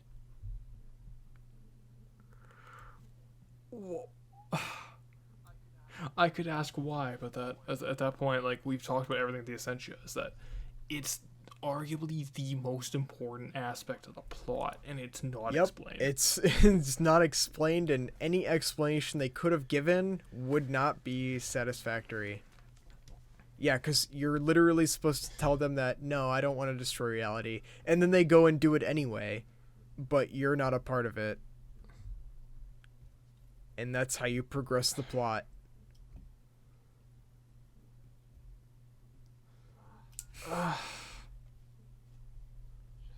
Just did those 4 Alexes or 5 Alexes in that cross literally just do the fucking "hey, you're cool, get in" meme? Yeah, they did actually. There was 4 of them, and they were like, hey, you want to destroy reality with us? And you're just like, nah, I don't think so. And they're like, okay, bye. And then they're they like, form "All up right, into a fam." comet and they blast off, and that's it.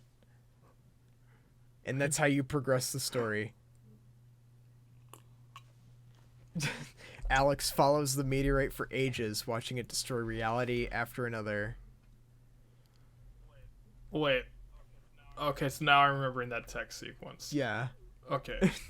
I'm watching it right How now. does 4 Alexes 4 destroy countless realities? Yep, 4 of them, they form into a meteor, and they destroy countless realities. It's all in text boxes, so we don't get any visual on it. And he is the sole survivor of his reality. So why does he look like Alex? 'Cause all Alexes look the same. But wouldn't a sole survivor look like a fucking Starman from Earthbound? I don't know, 'cause all of the Alexes on the Alex comet have the same face, except for the one that's Claudio's brother. And why is he an Alex? I don't know. He's got glasses on. Claudio's brother disappeared in our current Alex's reality. How are they the same person in this reality? Good question. I've had the same question myself. I wrote it down in the notes that I lost. But, you know, the same soul can't survive in the same reality, right?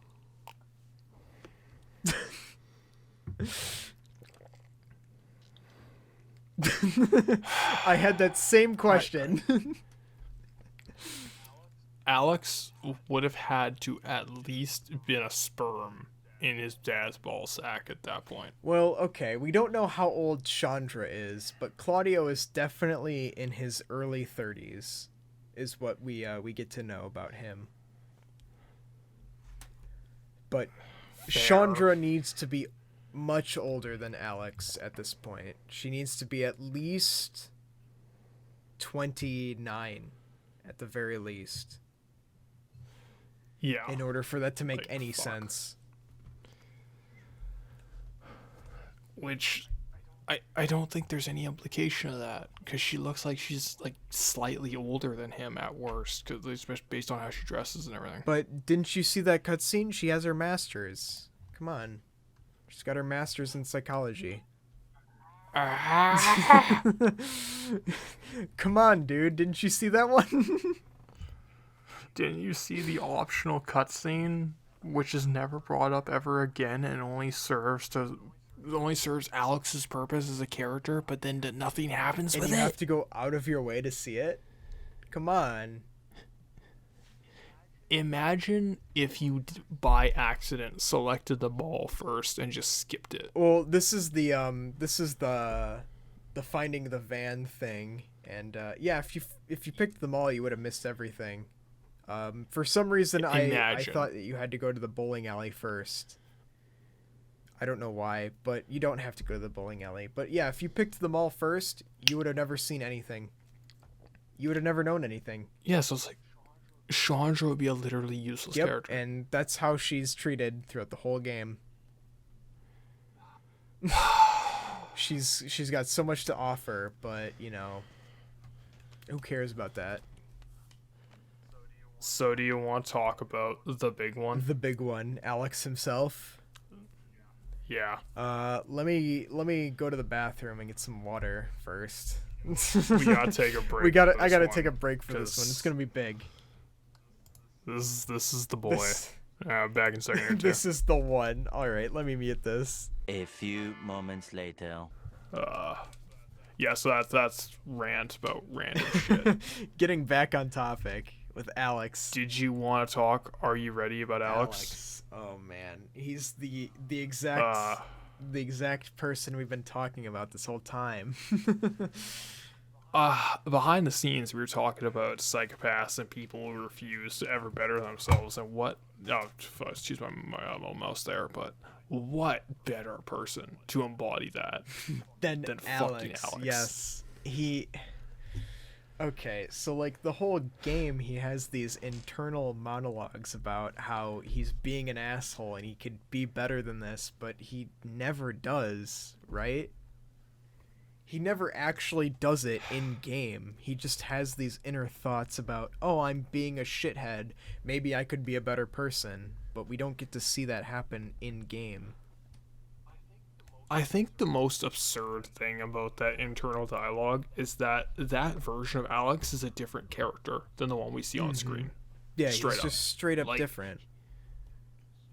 he goes on and on. Where one, the tense of those scenes are really confusing. Is he narrating that in the moment, or is this like a looking back retrospective thing? Because he does both, and it's really bizarre. I think it's supposed to be. Well, at the end of the game, he reveals that he's been talking to you, the player, the whole time. Right. Yeah. So I assume it's supposed to. You've been talking in the present tense for some of these cutscenes. Yeah,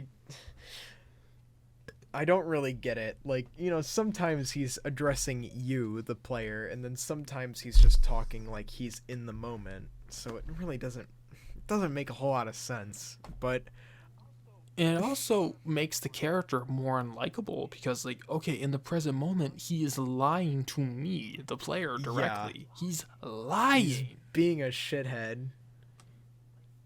Like, I think we talked about it earlier, but the bus cutscene with Rory, where he was going on and on about, oh, I just want to talk to them. They're so natural and fun together. I was just so jealous. I'm so jealous how natural they are when they talk. And he's... Yeah. And during that entire conversation, he's doing everything to shit on both of them. Both shit on them and talk up how great he is, right? Like, he talks about how he's been to college and how he's too good to accept a job from Rory, right? Yeah. And it's like, the worst bit of that entire sequence is that, here's the thing. Even if the internal dialogue tells us he was only doing it because, oh, I was so jealous. It's like, okay, let's assume that's true. At no other point, at any point in the present, does he ever express jealousy, doubt in himself, anything like that. Yeah, and more than that, he never apologizes to them or, expresses these feelings like, oh, I felt jealous of you guys because, I felt like you were better than me. He never expresses that to them, which is very frustrating to me, because if he treats them like they're his friends, you think he would say something like that to them, like saying like, oh, I put you down on the bus back then because I was jealous of you, right? He never says anything like that. No, he doesn't. He never... That's the worst bit of Alex's character, is that he is so confident and certain of all his decisions, yet every step of the way the player is going, no, please God, stop. No, stop. And then he tells us in his internal monologue, like, I wanted to stop. I felt like an asshole. But he chooses not to do it throughout the entire story. And that's the worst part. And remember those bits where he has that internal dialogue with the 5 figures in his head that are robes? When after he yells at Rory for being upset that his sister killed herself? Yeah, I remember that.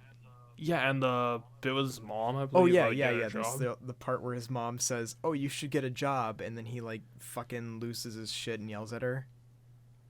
Yeah, I remember that. It's like, why? Why are those scenes there? Because they're never brought up again. They could have been added, when the developers decided that, oh, it kind of seems like Alex is acting like too much of an asshole. Maybe we gotta find a way to excuse his behavior, right? Yeah, like, have this internal dialogue in his head about being the worst. Yeah, exactly. But it's like, no, Alex, please. You're the worst, I agree, but every action you take does not make up for it. It doesn't fix the problem. Even if you end up being the most important person in the world, it doesn't fix these issues that you have. And I think that's the biggest issue in the entire game's narrative and themes, where it seems like the whole point of YIIK is about how, it's a postmodern RPG. It's deconstructing the trope of the main character is the most important person in the universe, which Fair enough. That's a kind of cool idea. Okay. The problem is, while the game tells us every step of the way, Alex is not the most important person in the universe. This is about how he's not the most important person in the universe. He's literally the most important person in this reality, in all realities.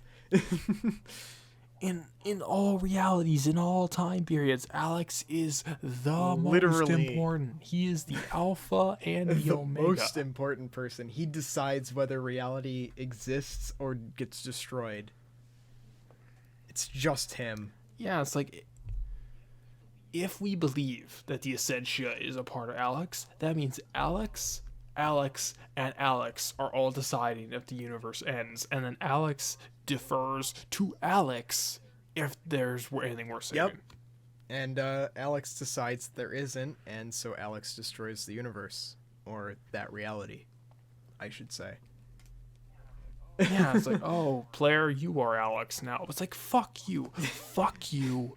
That is the biggest That is insult you could not throw at me. me, is accusing me of being him. Yeah. That was a big problem that I had with the game. Like, these are the same issues that I had, like, in terms of my personal character. Like, these are the same issues that I went through when I was like 12, right? When I realized that, oh, other people exist other than me. I should probably treat them like real people, right? And, you know, this is something you figure out as a child. Yeah, like, you said it. You were fucking 12. Yeah, you're like a small child and you realize, oh shit, people are real. I should probably treat them like real people instead of being a This cunt. is a 23 to 25-year-old man. Well, okay, so he said he spent 5 years in college. And I assume Yeah. he started at like 18, 19, as most people do. So he's Yeah. got to be like 15 or 24, 25. Yeah, so he's got to be like mid-20s-ish. And he's only just now figuring thinking out, about just that? figuring out that people exist other than him. And that's the frustrating part where the game is like, oh, this is you. He's just like you. No. I don't think so. No, he's not.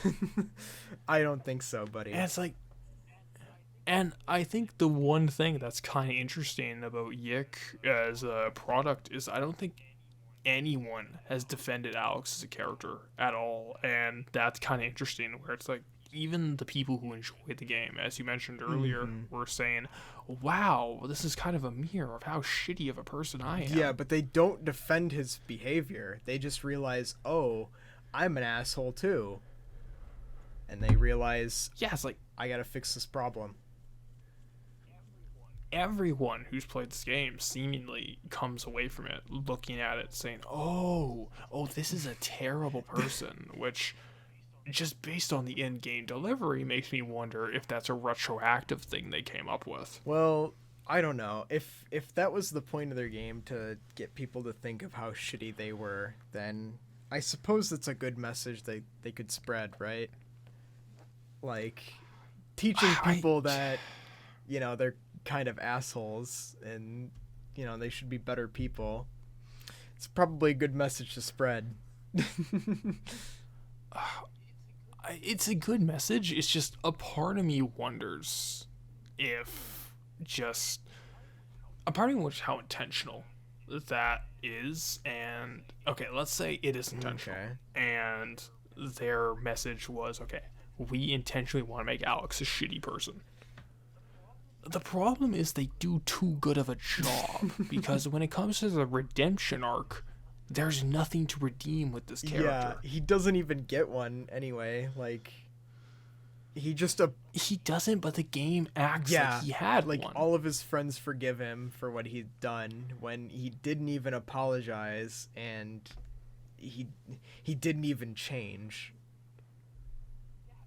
Yeah, and he does this multiple times. He does this with the Rory suicide. He does this with Vella's record. He does this with destroying the universe, basically. He does it when he has to recruit all of his friends for help too. That's the good old does I'm it sorry, in the fucking but 6th chapter. yeah, you're right. He does it then. Where in the 6th chapter, he's like, oh, I gotta get everybody Yeah. back. Oh, I'm sorry, but you're the problem, actually, and I need Yeah, you. exactly. And it's so frustrating.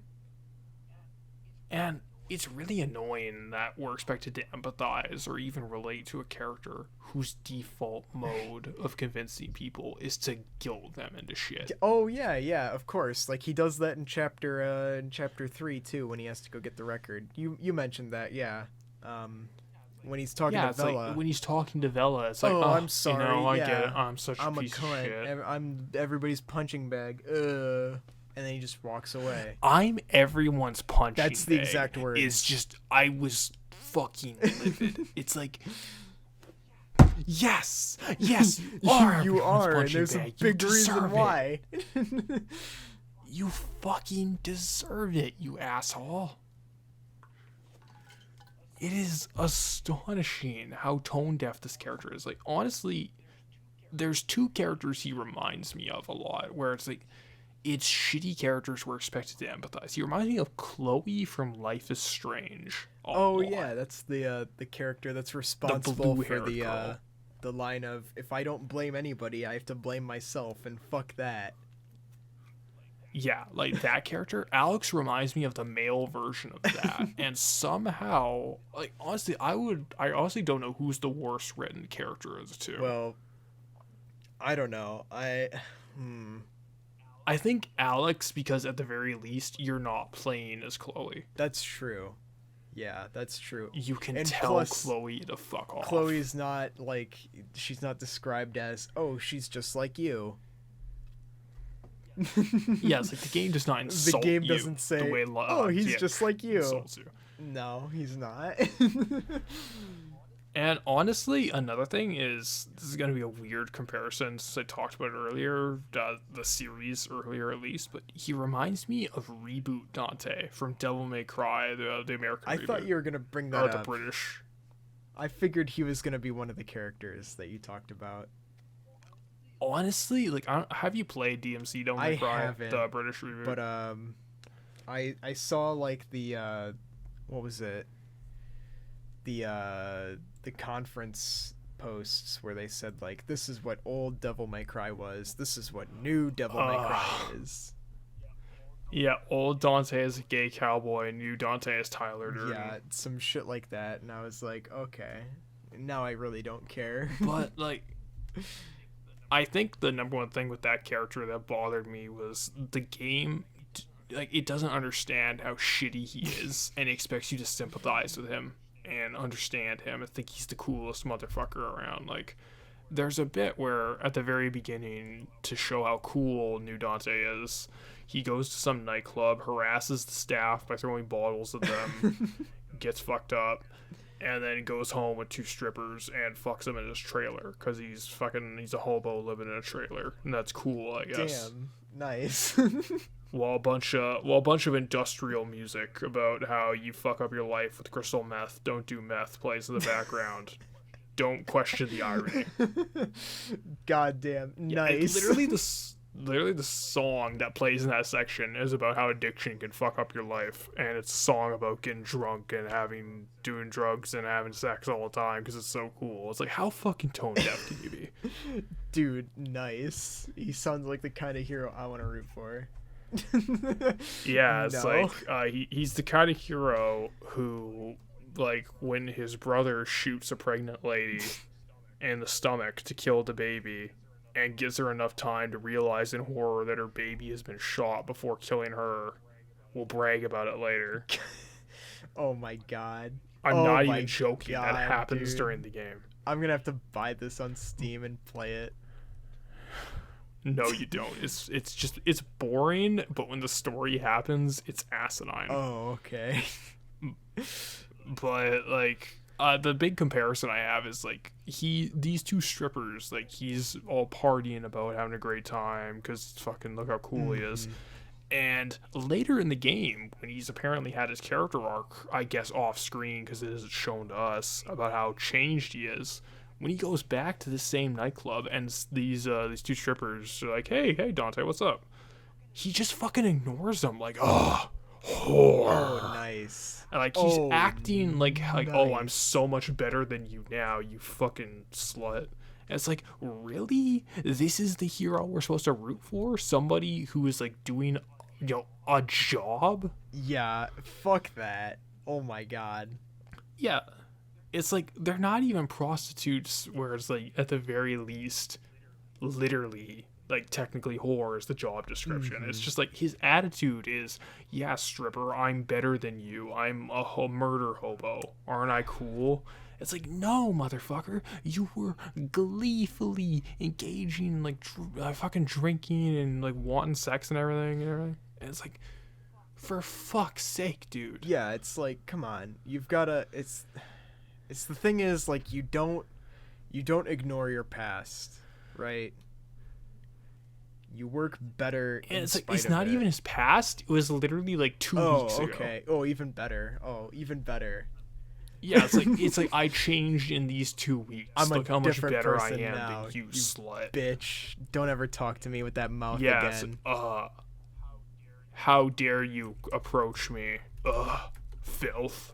And it's like, that's Alex to me, where it's like, he just views every individual person as beneath him, and whenever he perceives himself to have developed as a character, when he hasn't, he will just look down on others, like Vella, specifically during that record scene, where he's like, I guess I'm just everyone's punching bag for whatever reason. Oh yeah, and he like starts crying about it. Oh my god.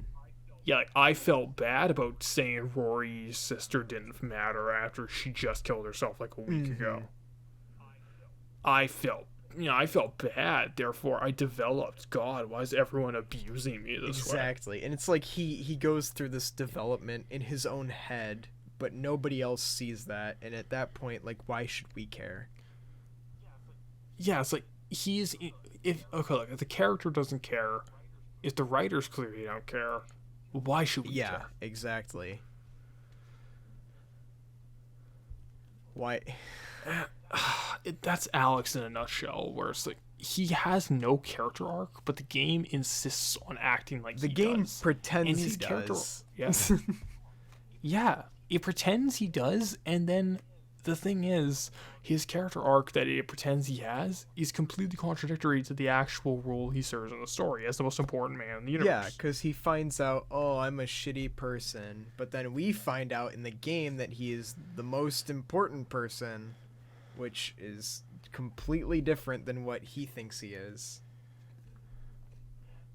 And I think the biggest issue with Alex, outside of being unlikable, outside of being poorly written, outside of, I'm sorry for apologizing for the voice actor, but kind of being, the voice actor's kind of a cunt.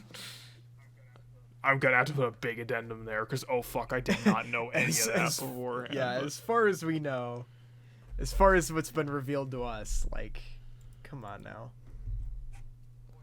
Voice actor's a bit of a cunt, and I take that back earlier. I feel bad now, but it's like, I don't know, like, all of that could have been at least kind of, I could ignore it if he just shut the fuck up. But dude, over-explaining things is his quirky character arc, or his character trait, excuse me. I swear to God, half this game's script is just his dialogue. It really is. Like, all of this shit that he talks about all the time. He has to go on and on about every little thing that happens in every cutscene. It's... Even in cutscenes where it doesn't involve him. Yeah, exactly. Even when he's not even there, he's still talking about it. It's just... Yeah, it's like, oh, I'm just on the sidelines. The Rory cutscene. That's the kind of my default example for Alex of his defining trait as a character is, no, fuck your dead sister, fuck how you feel about anything, fuck you. Explain to me, the main character. Yeah. Explain to me. I don't care about Rory. I don't care about all this bullshit. Explain to me what's going on, right? Yeah, like, I don't even care about fucking you, Vella. Just come on, just Vella, explain. Tell me. Tell me. Yeah, Vella, explain. Yeah, it's like, how dare you two talk about something that I, the main character of the universe, not be privy Yeah. to? How dare you talk about something that's not me? Come on now. And it makes him an unlikable, I can't root for this character at all. And then like he has this whole character arc in the final chapter where he apologizes to everyone and says, "I'm sorry, but I need your help." And then when everybody dies, he's like, "Man, I'm worthless. I just led all my friends to their deaths and I ruined the reality. It was all my fault." And then we're supposed to feel bad for him when, like, yeah, we fucking saw this coming. Yes, it literally is all your fault. Yeah, it always it was is your fault, dude. You ruined everything for everyone, and it's all your fault. Like, you should have realized this sooner. Yes, and I think the worst part is that YIIK is not a long game by RPG standards, but still like 20 to 25 hours. Yeah, I was gonna say, like, it's about 20 some hours. Yeah, so it's like we have to be in this guy's shoes for so long. I would say about 20 hours, and then around the 20th hour is when the epilogue starts happening, and then it's like, oh, maybe I'm the asshole all along, starts playing, and you're like, oh, yeah, I mean, finally you fucking realize it, dude. And then you have to deal with his self-pity for the last 5 hours, and it's even worse than the actual game. It's the end game is honestly probably the worst part. It's even worse than him, like, just acting like an asshole. It's like at the very least, I could kind of make fun of him. At this point, when he's trying to acknowledge it, it's like too little, too late. I don't care. Like, come on now. I don't care anymore. Like, you've already proven yourself to be irredeemable. And now you're trying to pretend like you've learned from this whole experience. And I don't know, like, I think that's the big problem is, like, the game spends so much time writing about Alex, having Alex talk. He is the dominant force of the game's script, and he never changes to a substantial degree until the game tells you he did. And you don't even get to see it. He's fucking insufferable. He's insufferable to a degree that I have never seen a character written before in a video game. I mean, you're right. I've never seen anyone as bad as him. Even the two examples I listed, at the very least, either they're not main characters and or the game is short, at the very least. So DMC is shorter than 20 hours? Fucking Life is Strange and DMC Devil May Cry are both like sub 10 hour games. Well, I figured I only asked about DMC because Life is Strange, you don't play as the character. Yeah, you don't even play as fucking blue-haired girl Chloe. That's her name. But like DMC is like a 5-hour game. Oh, it's yeah. Nothing. Okay, so like it's not a big deal then. Yeah, so it's like, oh, okay, this is a terrible, shitty character. Fucking, at least I don't spend that much time with it. Alex, you spend so much goddamn time with in all of his internal dialogue along the way. Plus, I assume DMC is more of like an action-based game, so it's like it's less that you're dealing with the insufferability of the character. You're more just like playing the game, right? And here, yeah, it's like it's kind of a mediocre action game, but at the very least, like you're not spending that much time with the lead character. Here you have to sit through like 20-minute long cutscenes listening to this fucker like ramble on about his stupid life. Yeah, it's like he's so poorly written. It's honestly kind of fascinating. Mm-hmm. And that's what I'd like to ask. Where it's like those the Allenson brothers about. What were they really thinking when they made Alex? Yeah, like, what was your true intention with Alex as a character? That is a good question, because, like, from a perspective of him as a character you're supposed to dislike, okay, fair enough. You did too good of a job. You've succeeded too much. Yeah, it's like the point where it's like, I don't even care what's happening to this guy because he's not even fun to watch. He's so much of a cunt. I don't want to see him fail. I just don't want to see him ever. Yeah. Like, it's not even, you don't even get catharsis. You just want him off screen. Yeah. It's you just don't even want to play as him. You don't want to look at him. You don't want to do anything about it. And if you're trying to have this coming of age story, you fail there too, because there's no development to him. He just acts the same way until the game decides, he's developed. He's learned enough from his experiences. It's fine. Don't worry about it. Yes, like, we see none of that though. We just see him acting the same way until he doesn't. We see his internal monologue, but we don't really get to see anything else, and that's the part where the game fails, right? Because it just assumes that his internal monologues have sort of bled into the real life, where like other characters can understand what he's been thinking this whole time, but they haven't, right? They really haven't. They don't know how he acts. They don't know what he's been thinking. He just sort of walks up to them and says, "I'm sorry, but I need your help." That's it. Yeah, it's like, you'll understand me. And if you don't, I'm the main character. So yeah, you guys are my friends, right? You get it. You get it. Come help me. Help me save the world. You've got nothing else going on in your lives. Help me. Come on. And it's like, he never does anything for any other character except for Vella in that one cutscene where the option is to immediately try and get in her pants. Yep, that's true. He doesn't do anything for Michael or Chandra or Claudio or anybody else.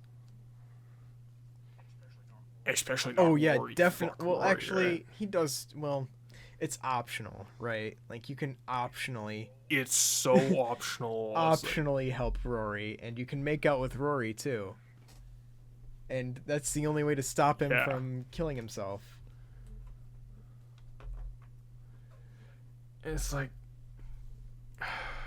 it's asinine. It's frustrating to watch, honestly. And I think we talked about it a little earlier, but at the end of the day, it's really hard to root for a character who's supposed to be the savior of all universes when his sole motivation is to try to get some pussy. That's true, yeah, because he starts this whole quest because he wants to fuck Sammy. It's literally the whole point. And it's like, and then he wants to fuck Vella, and then he wants to fuck the Essentia 2000.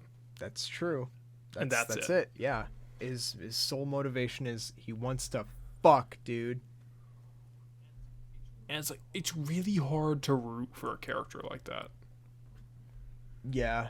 I mean, especially since he's supposed to have such noble goals as saving the universe, all universes. Yeah. It's like, no, he doesn't. We saw he doesn't. We saw all he wants is to fuck the woman he found in the hotel factory, abandoned building, whatever. Right? Yeah, for like 10 minutes. They only knew each other for 10 minutes, and that was enough. That's all it took. It's fucking asinine.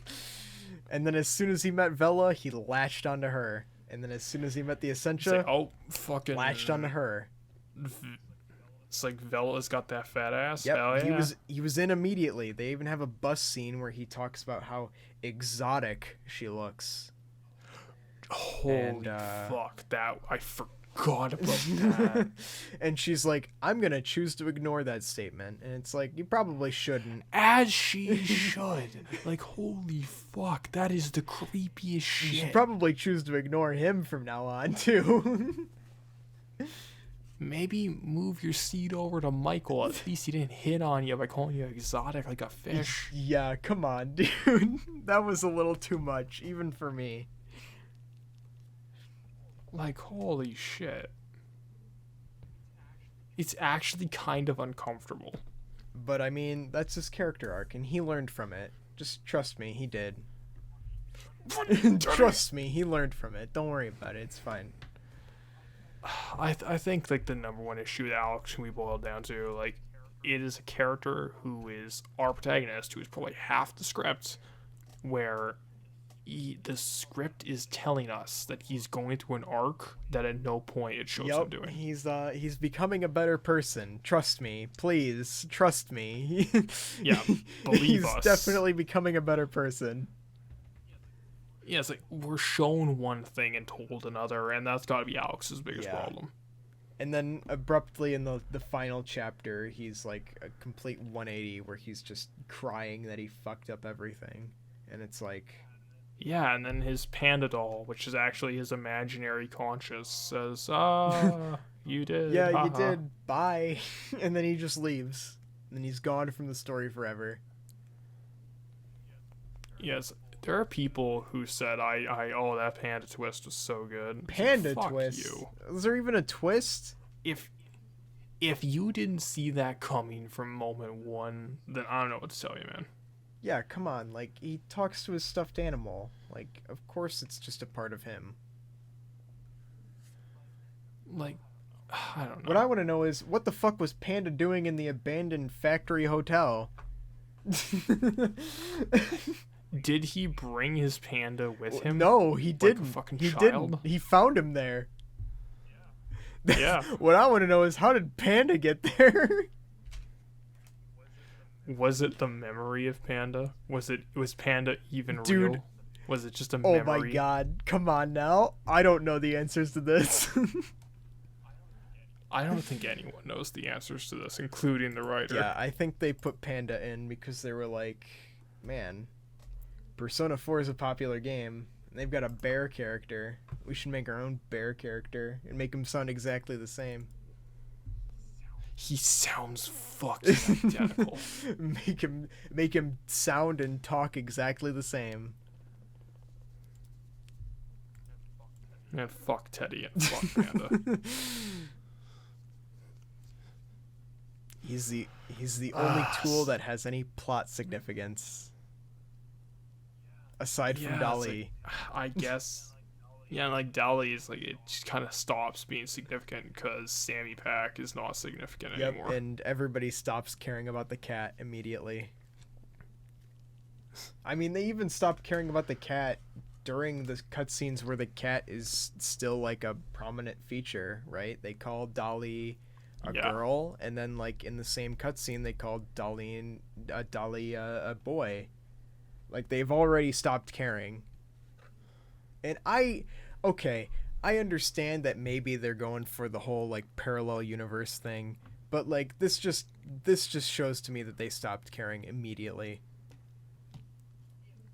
If the whole game was going for that David Lynch, like, every detail means something, but we're not going to explain anything style, then fine. I could get behind it. But it's not. It explains fucking everything. I mean, they talk about Alex's sister and how she's vanished or whatever, but, you know, it's never brought up in any meaningful way, so why does it even matter, right?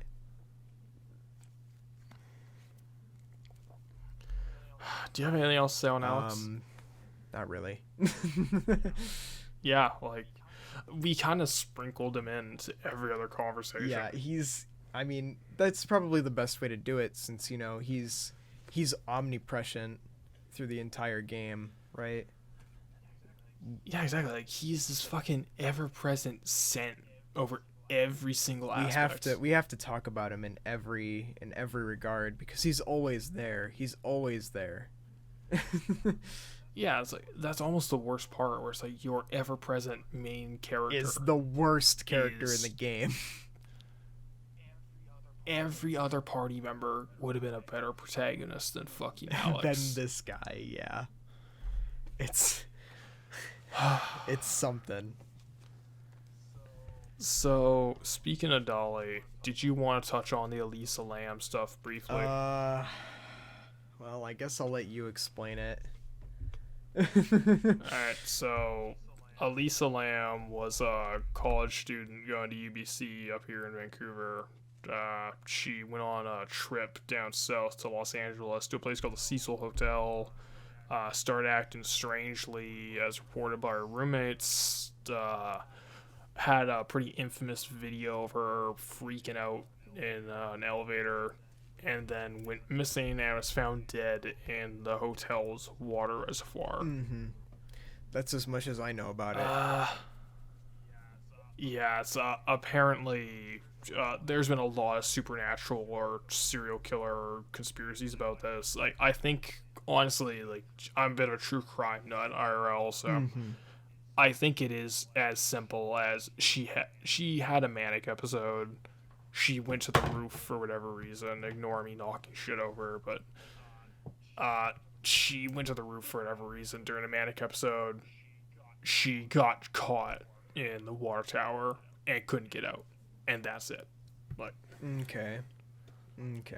I think it is as simple as that. It's very tragic, but like the Cecil, it's not the highest tier place. They would have safety issues like that. Like, it's got a history of seedy shit going on, so the idea that they just wouldn't lock the roof door and would let shit like that go without any safety precautions is not outside of my realm of belief. Okay. All right. Yeah, and they directly reference that. I mean, Andrew Allinson himself has come out and said in interviews that the disappearance of Semi Park was directly influenced by that disappearance, and even in the Onizum website, it's pretty close in the fucking footage that they give you in the elevator footage. It's the same angle. Yeah. That's the fucked bit. Where it's the same camera angle. Like, holy fuck, dudes. And Rory even goes into detail about how the same sort of case happened in his town, where a woman was found in his water tower, and he even mentions the shit that Mr. Allinson talked about in the interview that he had, where people complained about the taste of the water in Rory's town and Wynn's town before they even talked about how a body was found in their in their water tower. That is brought up explicitly in the game. Yeah, it's explicitly in the game, and it's explicitly by Allinson in an interview, if I remember correctly. Yes, So exactly. So, and his point in the interview, if I remember correctly, was people unfairly using the death of someone to propagate some non-issues or whatever. which is kind of exactly what he did with his game.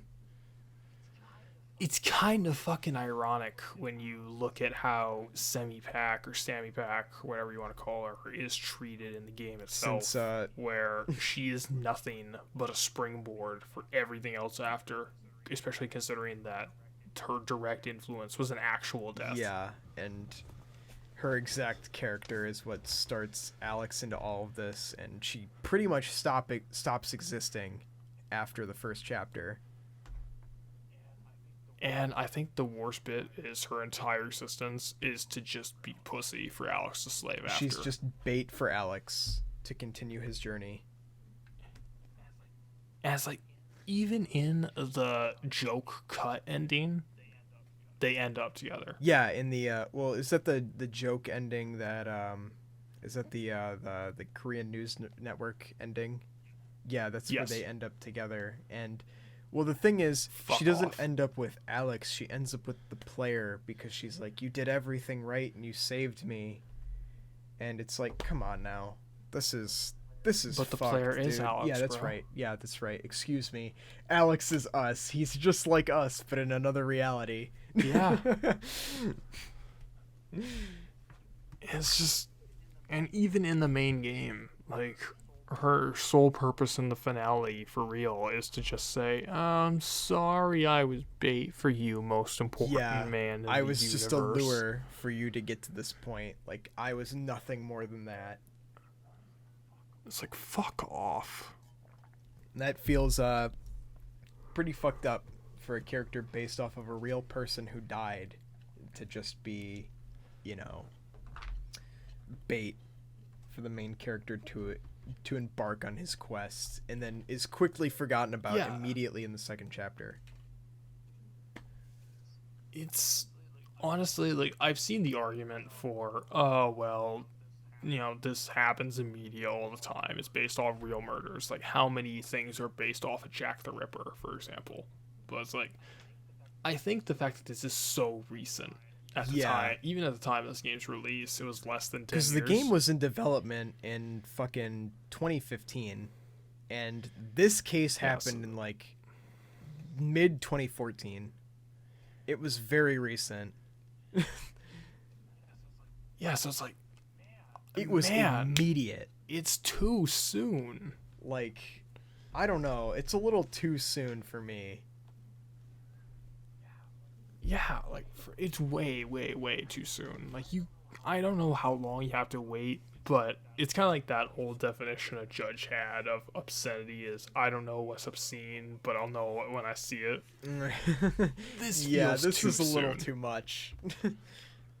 It's like I don't know what too soon means as a strict definition, but I know this is too soon when I saw it. Like, development that soon after the case had begun and closed, like, I don't know. It just feels wrong to me.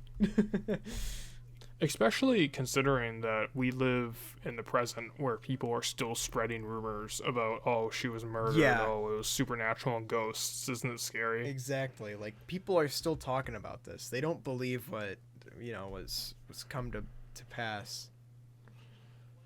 When, like, in reality, it's just a very sad case about, like, negligent safety and someone off their medication doing something. Exactly. Right. But it's something is all I can really say.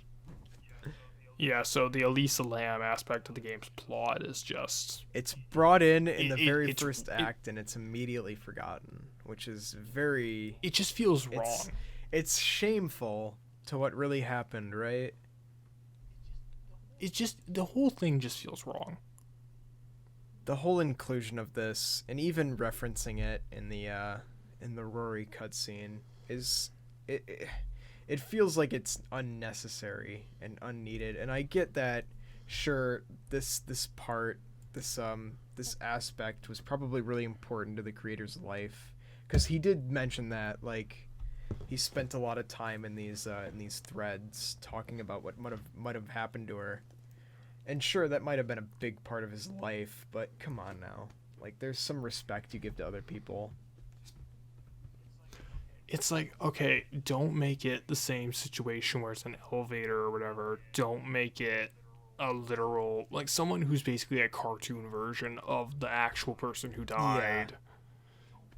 Don't make them fuckbait for the main character. Exactly. Like, treat them with a little more dignity. Treat them with the respect they deserve. Yeah, it's like it feels. I'm not gonna say it's disrespectful because I don't think it is. I think it just is oversight. Mm-hmm.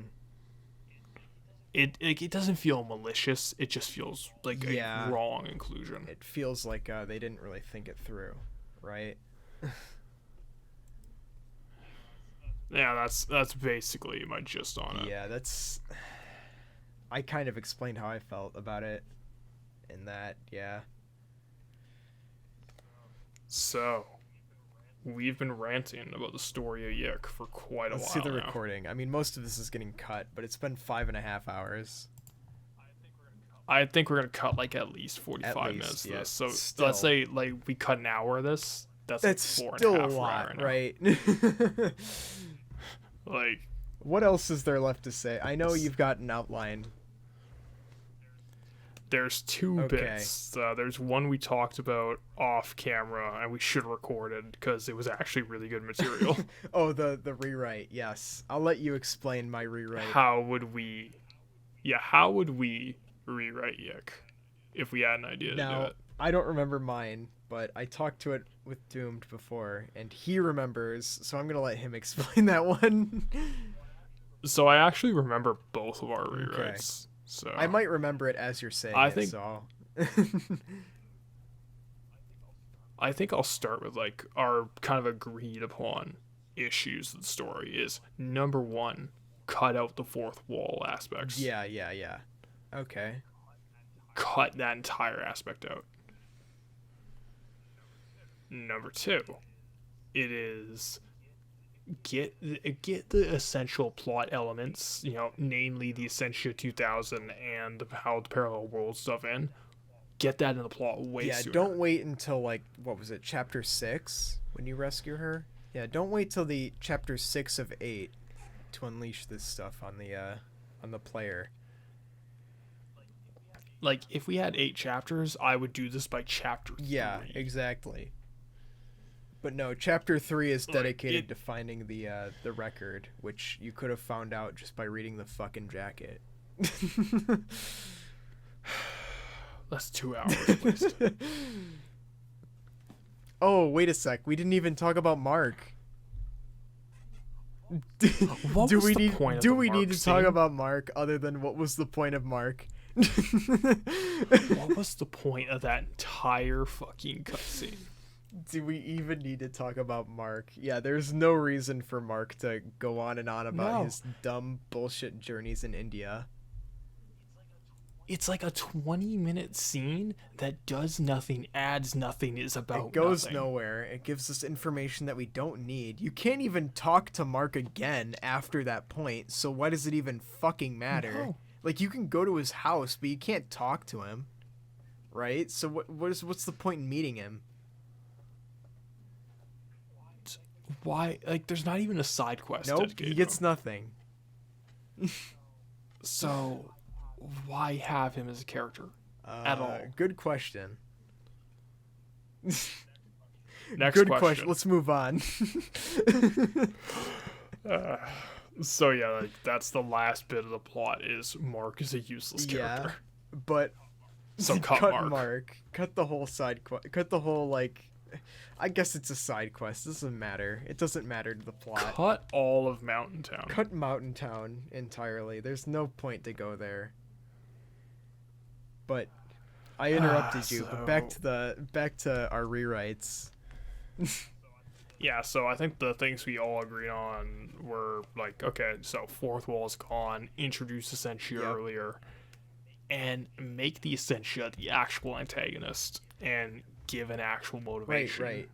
Even as simple as like it needs to consume worlds to keep running as a robot or whatever. I don't fucking know. And then, like, what was it? Have her brainwash Alex, or rather brainwash the player into thinking this is a good idea.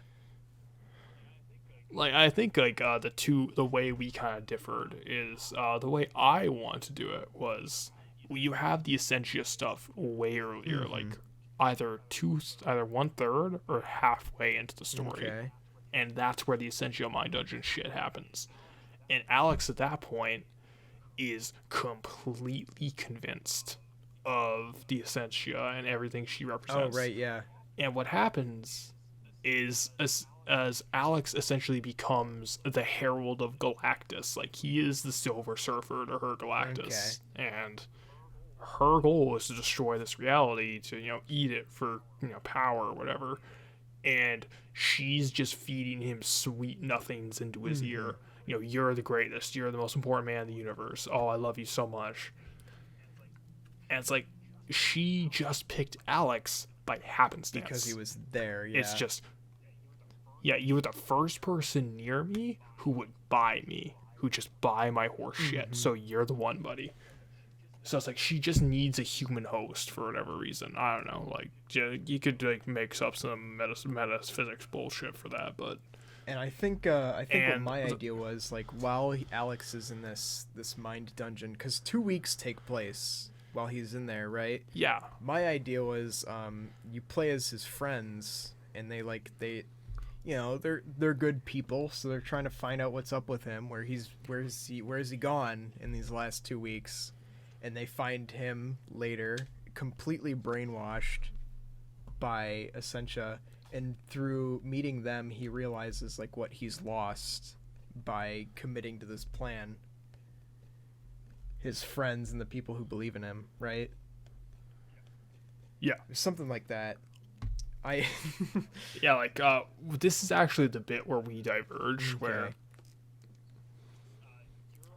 your idea, I'll start mine, so I'm an asshole. Go ahead. But my idea was Alex at this point is just gone from the party. You never plays him again. He is now a main antagonist. And the rest of the party now for the second half of the game has to all rise to the plate. So the most powerful member of the party now, the one who was the strongest by default, he's gone. Right. He's out to lunch. So now you have to play as every other character who has to put the pieces together. One, realized they were idiots for helping this selfish person to begin with, and who ended up betraying them. And at this point, they all have to like learn their own worth, their own self-value, get over their own shit. Yeah. Like maybe have Rory finally get over his sister to a point where it's like, okay, I'm not over it, but I can live. I've still got a life the same thing happen with Chandra, and like have the same thing happen with Chandra and Claudio, where it's like Chandra finally gets through to her brother, being like, okay, our brother's not coming back. It's just he's probably dead. It's been like 20-something years. We gotta live our own lives. Yeah. And have little character arcs and moments for all the party as they are trying to get stronger and defeat the influence of Essentia, and eventually Alex, who's sort of like the Queen Zeal to her Lavos. Yeah. And that would be, I don't know if you'd have a point where Alex, because he'd be one of the two final bosses. I don't know if you'd redeem him or if you'd kill him. I think that he should be redeemed, honestly. Like, he should understand what he's done and realize that it's the wrong path. I feel like that's the better choice for him. That's actually part of the one you had, and we'll get to that in a second here, since I remember really liking that one. But that was just my idea, where it's like Alex sort of becomes like Queen Zeal, and we do like a Chrono Trigger thing, which again the game references, where the party leader is gone now. But unlike Chrono Trigger, we make it permanent. Oh, permanent. Okay. Yeah, because like Alex will never come back to the party. Yeah, because I feel like since the game tries so hard to redeem him, we should give him a moment where he actually does get redeemed, and it's done in a way that's actually, it's shown to us as the player and shown to the rest of the characters in the story. In my pitch, I'd be like, yeah, give him that moment seconds before he fucking bites. You just want him dead. Because fuck Alex. Make him the Queen Zeal and just have him in the moments before death, and the party goes to actually solve the problem he caused by killing Essentia. It's, oh wait, I was wrong, I was the asshole. I think he deserves his redemption. Now, your idea, actually, I did like, where the Essentia Mind Dungeon happens. He is convinced by it. And yeah, this happens way earlier in the story. Like, let's say this is the halfway point. And as you said earlier, like, his friends confront him over this, like, 2 weeks later, saying, what are you doing, dude? What are you talking about? And then his influence breaks. And Essentia, essentially, for whatever reason, like, she needed a human host, but too little too late. I used you for what I needed. I'm off to do what I gotta do. And now he has nothing. He doesn't have friends. Like the little sweet nothings that Essentia would whisper in his ear. He doesn't have his friends. He's not the most important person in the world. He has fucking nothing. And he has to work his way up from that moment. Like, I'd say, like, have his mom kick him out of the house, too. Right, like, even just that. Put him at rock fucking bottom. Yeah, because even she goes easy on him, right? She asks him to get a job, and then you never get a job, right? And then at the end, it doesn't even matter. So why would you even bring that up? He doesn't get a job. He's been gone for 2 weeks. Like, kick him out. Kick him out of the house, saying, all right, you think you're good on your own? Get out. Yeah, exactly. And it's like, I just think, and your idea, if I remember last time correctly, was get him at rock bottom, have him have to forcefully build his way back up. He's gotta earn his friends' trust back. He's gotta earn his place back in their lives and in his own. And it's like find a way to figure out how to save reality from nothing. Yeah, it's like the Y2K apocalypse event is going to happen. He's currently directly responsible for being an idiot and buying Essentia's nonsense. And he's the only one who knows that it's going to happen, too. Like, that's got to be another part of it, right? Yeah, it's like no one believes him. He's just a crazy homeless person now. Yeah, exactly. And what happens is, like, make it a month later. Like, it's 2 weeks and 1 month. Like, 1 month's passed after the 2 weeks. And, like, he has to really, after moping for that long, He has to kick himself in the ass. Maybe have the fucking panda cutscene. Oh, right, where Panda Maybe leaves him. on the street, have Panda leave him on, like, in his head. And it's like, oh, my imaginary doll is gone. I have no more fucking excuses. I can't hide any longer. I can't mope. Let's get shit together. Yeah, that's kind of what I want from him, right? Because, like, I want him to succeed, right? I like a good from the ashes kind of story, and making a character this unlikable and then actually having him earn it, that's actually impressive. Like, that would be way better. And then, like, as we said during the earlier bit where I said where the Alex is a villain plotline, in this one it would be the same thing where he has to go to every individual party member and they got to do a little quest for each of them where you have to help them with their He's got to their earn them problems, back. and they get their character development. He's got to earn their trust back and really get them part of his team again. It's no, I'm sorry, but it's, I'm sorry, let me help you. Let me prove to you that I'm a better person. Yeah, and it's like, for each of these arcs, Alex is not important at all. He is just there to help out. And it's like, even though he wouldn't have, like, he probably wouldn't be speaking very often, he'd be very much a background character in these little character sub-arcs, he would be developing through his silence, because he hadn't done that at that point until hitting rock bottom. Exactly. And the fact that he consistently keeps doing it and then earns his way back to the top, and have this be the grinding section where you mix the grinding with the character arcs and development to get your full party back, maxed out, ready to go. Okay. Yeah. I like that. I like that idea. And then you can have the Christmas. Remember the Christmas scene? Yeah. You can have that. You have to earn your people back. You earn your people back, and you earn your trust back to your mom's place, for fuck's sake. Yeah, even that. Like, you show her that you've really earned it back. You've gotten the job. You've put in the work. Yeah, like, have him get a job at the record store. Have Claudio give him a fucking bone, because he clearly loves music and shit. Yeah, and, have Claudio's side quest be him, like, helping him through his brother's disappearance, and in return, Claudio joins the party and, gets him a job at the record store. Yeah, and guess what? Chandra would join too, because her big thing was, why are you dragging my brother into this? He's already obsessed over our missing other brother. Yeah, that's true. And have them be the first two party members you get, because they get nothing else in the rest of the game, right? Yeah, make them the first two, because those are the ones, they're the only ones who are willing to give Alex the chance to even speak to them. And that's another good point, because they're the people who know him the least.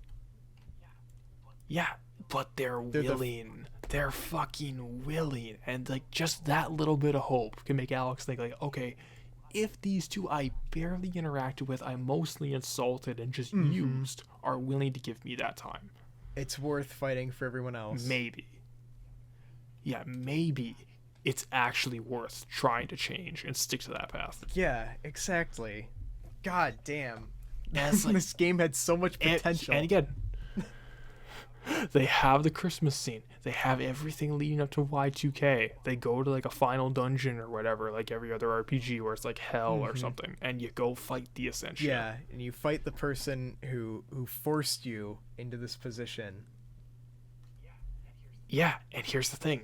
The Essentia is now the perfect foil for Alex and the party at large, because the Essentia, it was Alex's point of view on people. It just uses them. It just used them. And he understands, no, it's more than that. Yeah, Alex has to learn from rock fucking bottom what it means to actually earn people's trust. And now he is the perfect foil for this fucking god computer thing. Where it's no.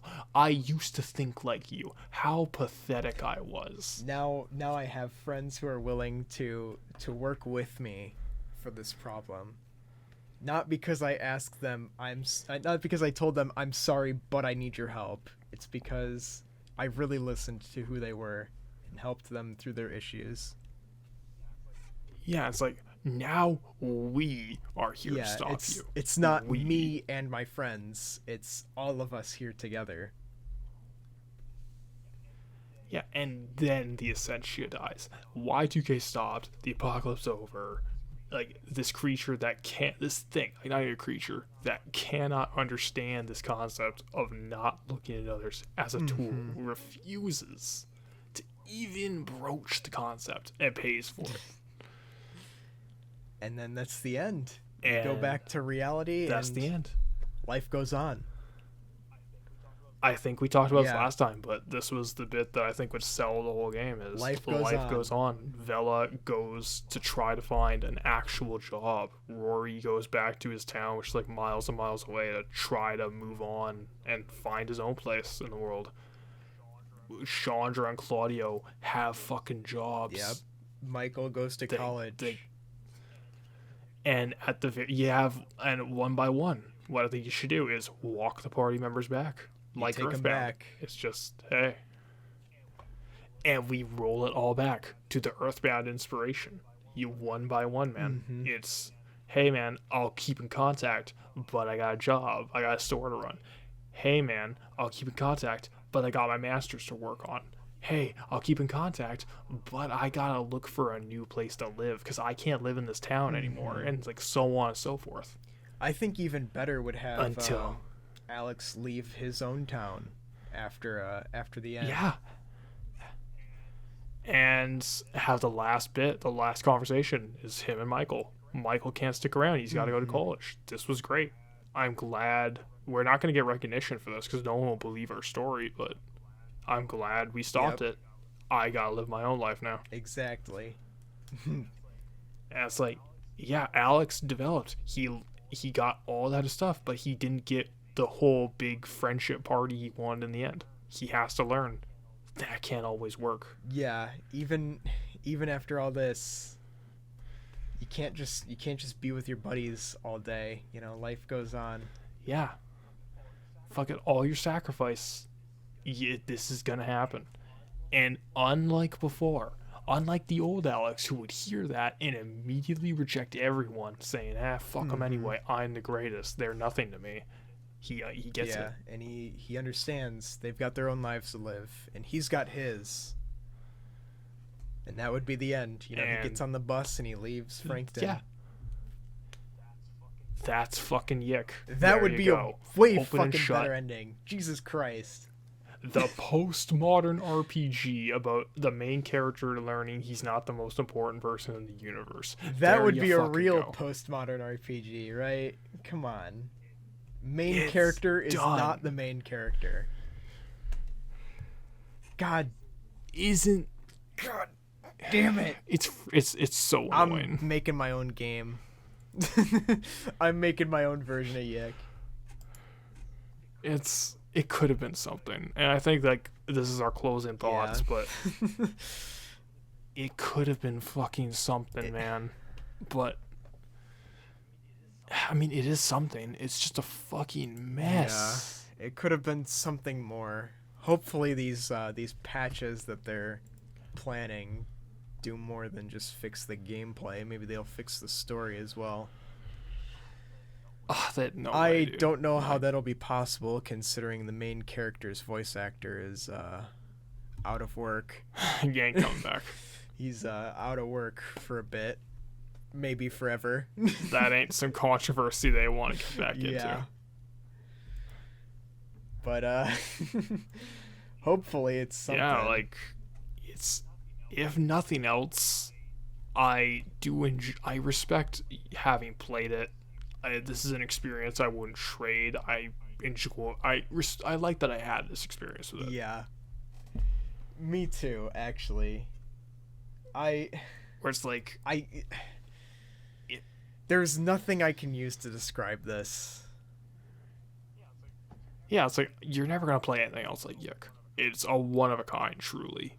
It's a one of a kind in a way where it's, if you value game design and game design theory, I would highly urge you to play this, and only people like that, because this is a what not to do guide. Pretty much, yeah. And it's fascinating for that reason, because it's all deliberate. Every choice was very deliberate about it. And Yeah, as much as we said, like, how can you expect the developers did this, like, intentionally? Like, they definitely did. and so it's fascinating to know how they almost intentionally did everything backwards for some reason. For some reason. And that's YIIK, man. It's almost been like, obviously we're gonna cut some of this out, but it's been 6 hours. We're done. We're free. I'll never be free from YIIK. I'll just let that one out there. You know, I'll never be free from this. It's gonna be in my head at the very least. Like, I'm gonna think about it, but I'm content having not. I don't gotta make videos about it. I don't gotta really deep dive into it anymore. It's over. We're free. We don't have to commit energy to it. I that don't much. need to think about this anymore. I've got my notes that I wrote back in fucking January of 2019. And you fucking use them a year and a half later. I It's don't ready. need this anymore. I'm gonna rip these pages out of my notebook and use them to crush some bugs, I suppose. You fucking did it. A year and a half later, the YIIK review is done. Finally over. This is the most I could have said. 6 beers and 6 hours later. Here we go, boys. So I had a great time for this RPG chat. Yeah. I actually had a good time. I with this. did as well. I'm glad this is over. Alright, so everyone, if somehow, some way, you have stuck through to the very end, thank you for watching. Thank you For for listening. listening. Thank you for watching. Thank you for considering this interesting and or funny enough to continue listening to. And we're gonna check out, hopefully, with some better RPGs in the future. That won't be 4 to 6 hour Well, conversations. you say better, but the next one is definitely Final Fantasy 2, and I wouldn't say that one's much better.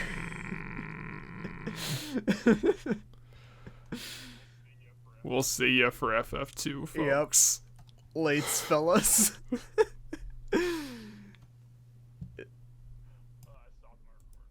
Okay.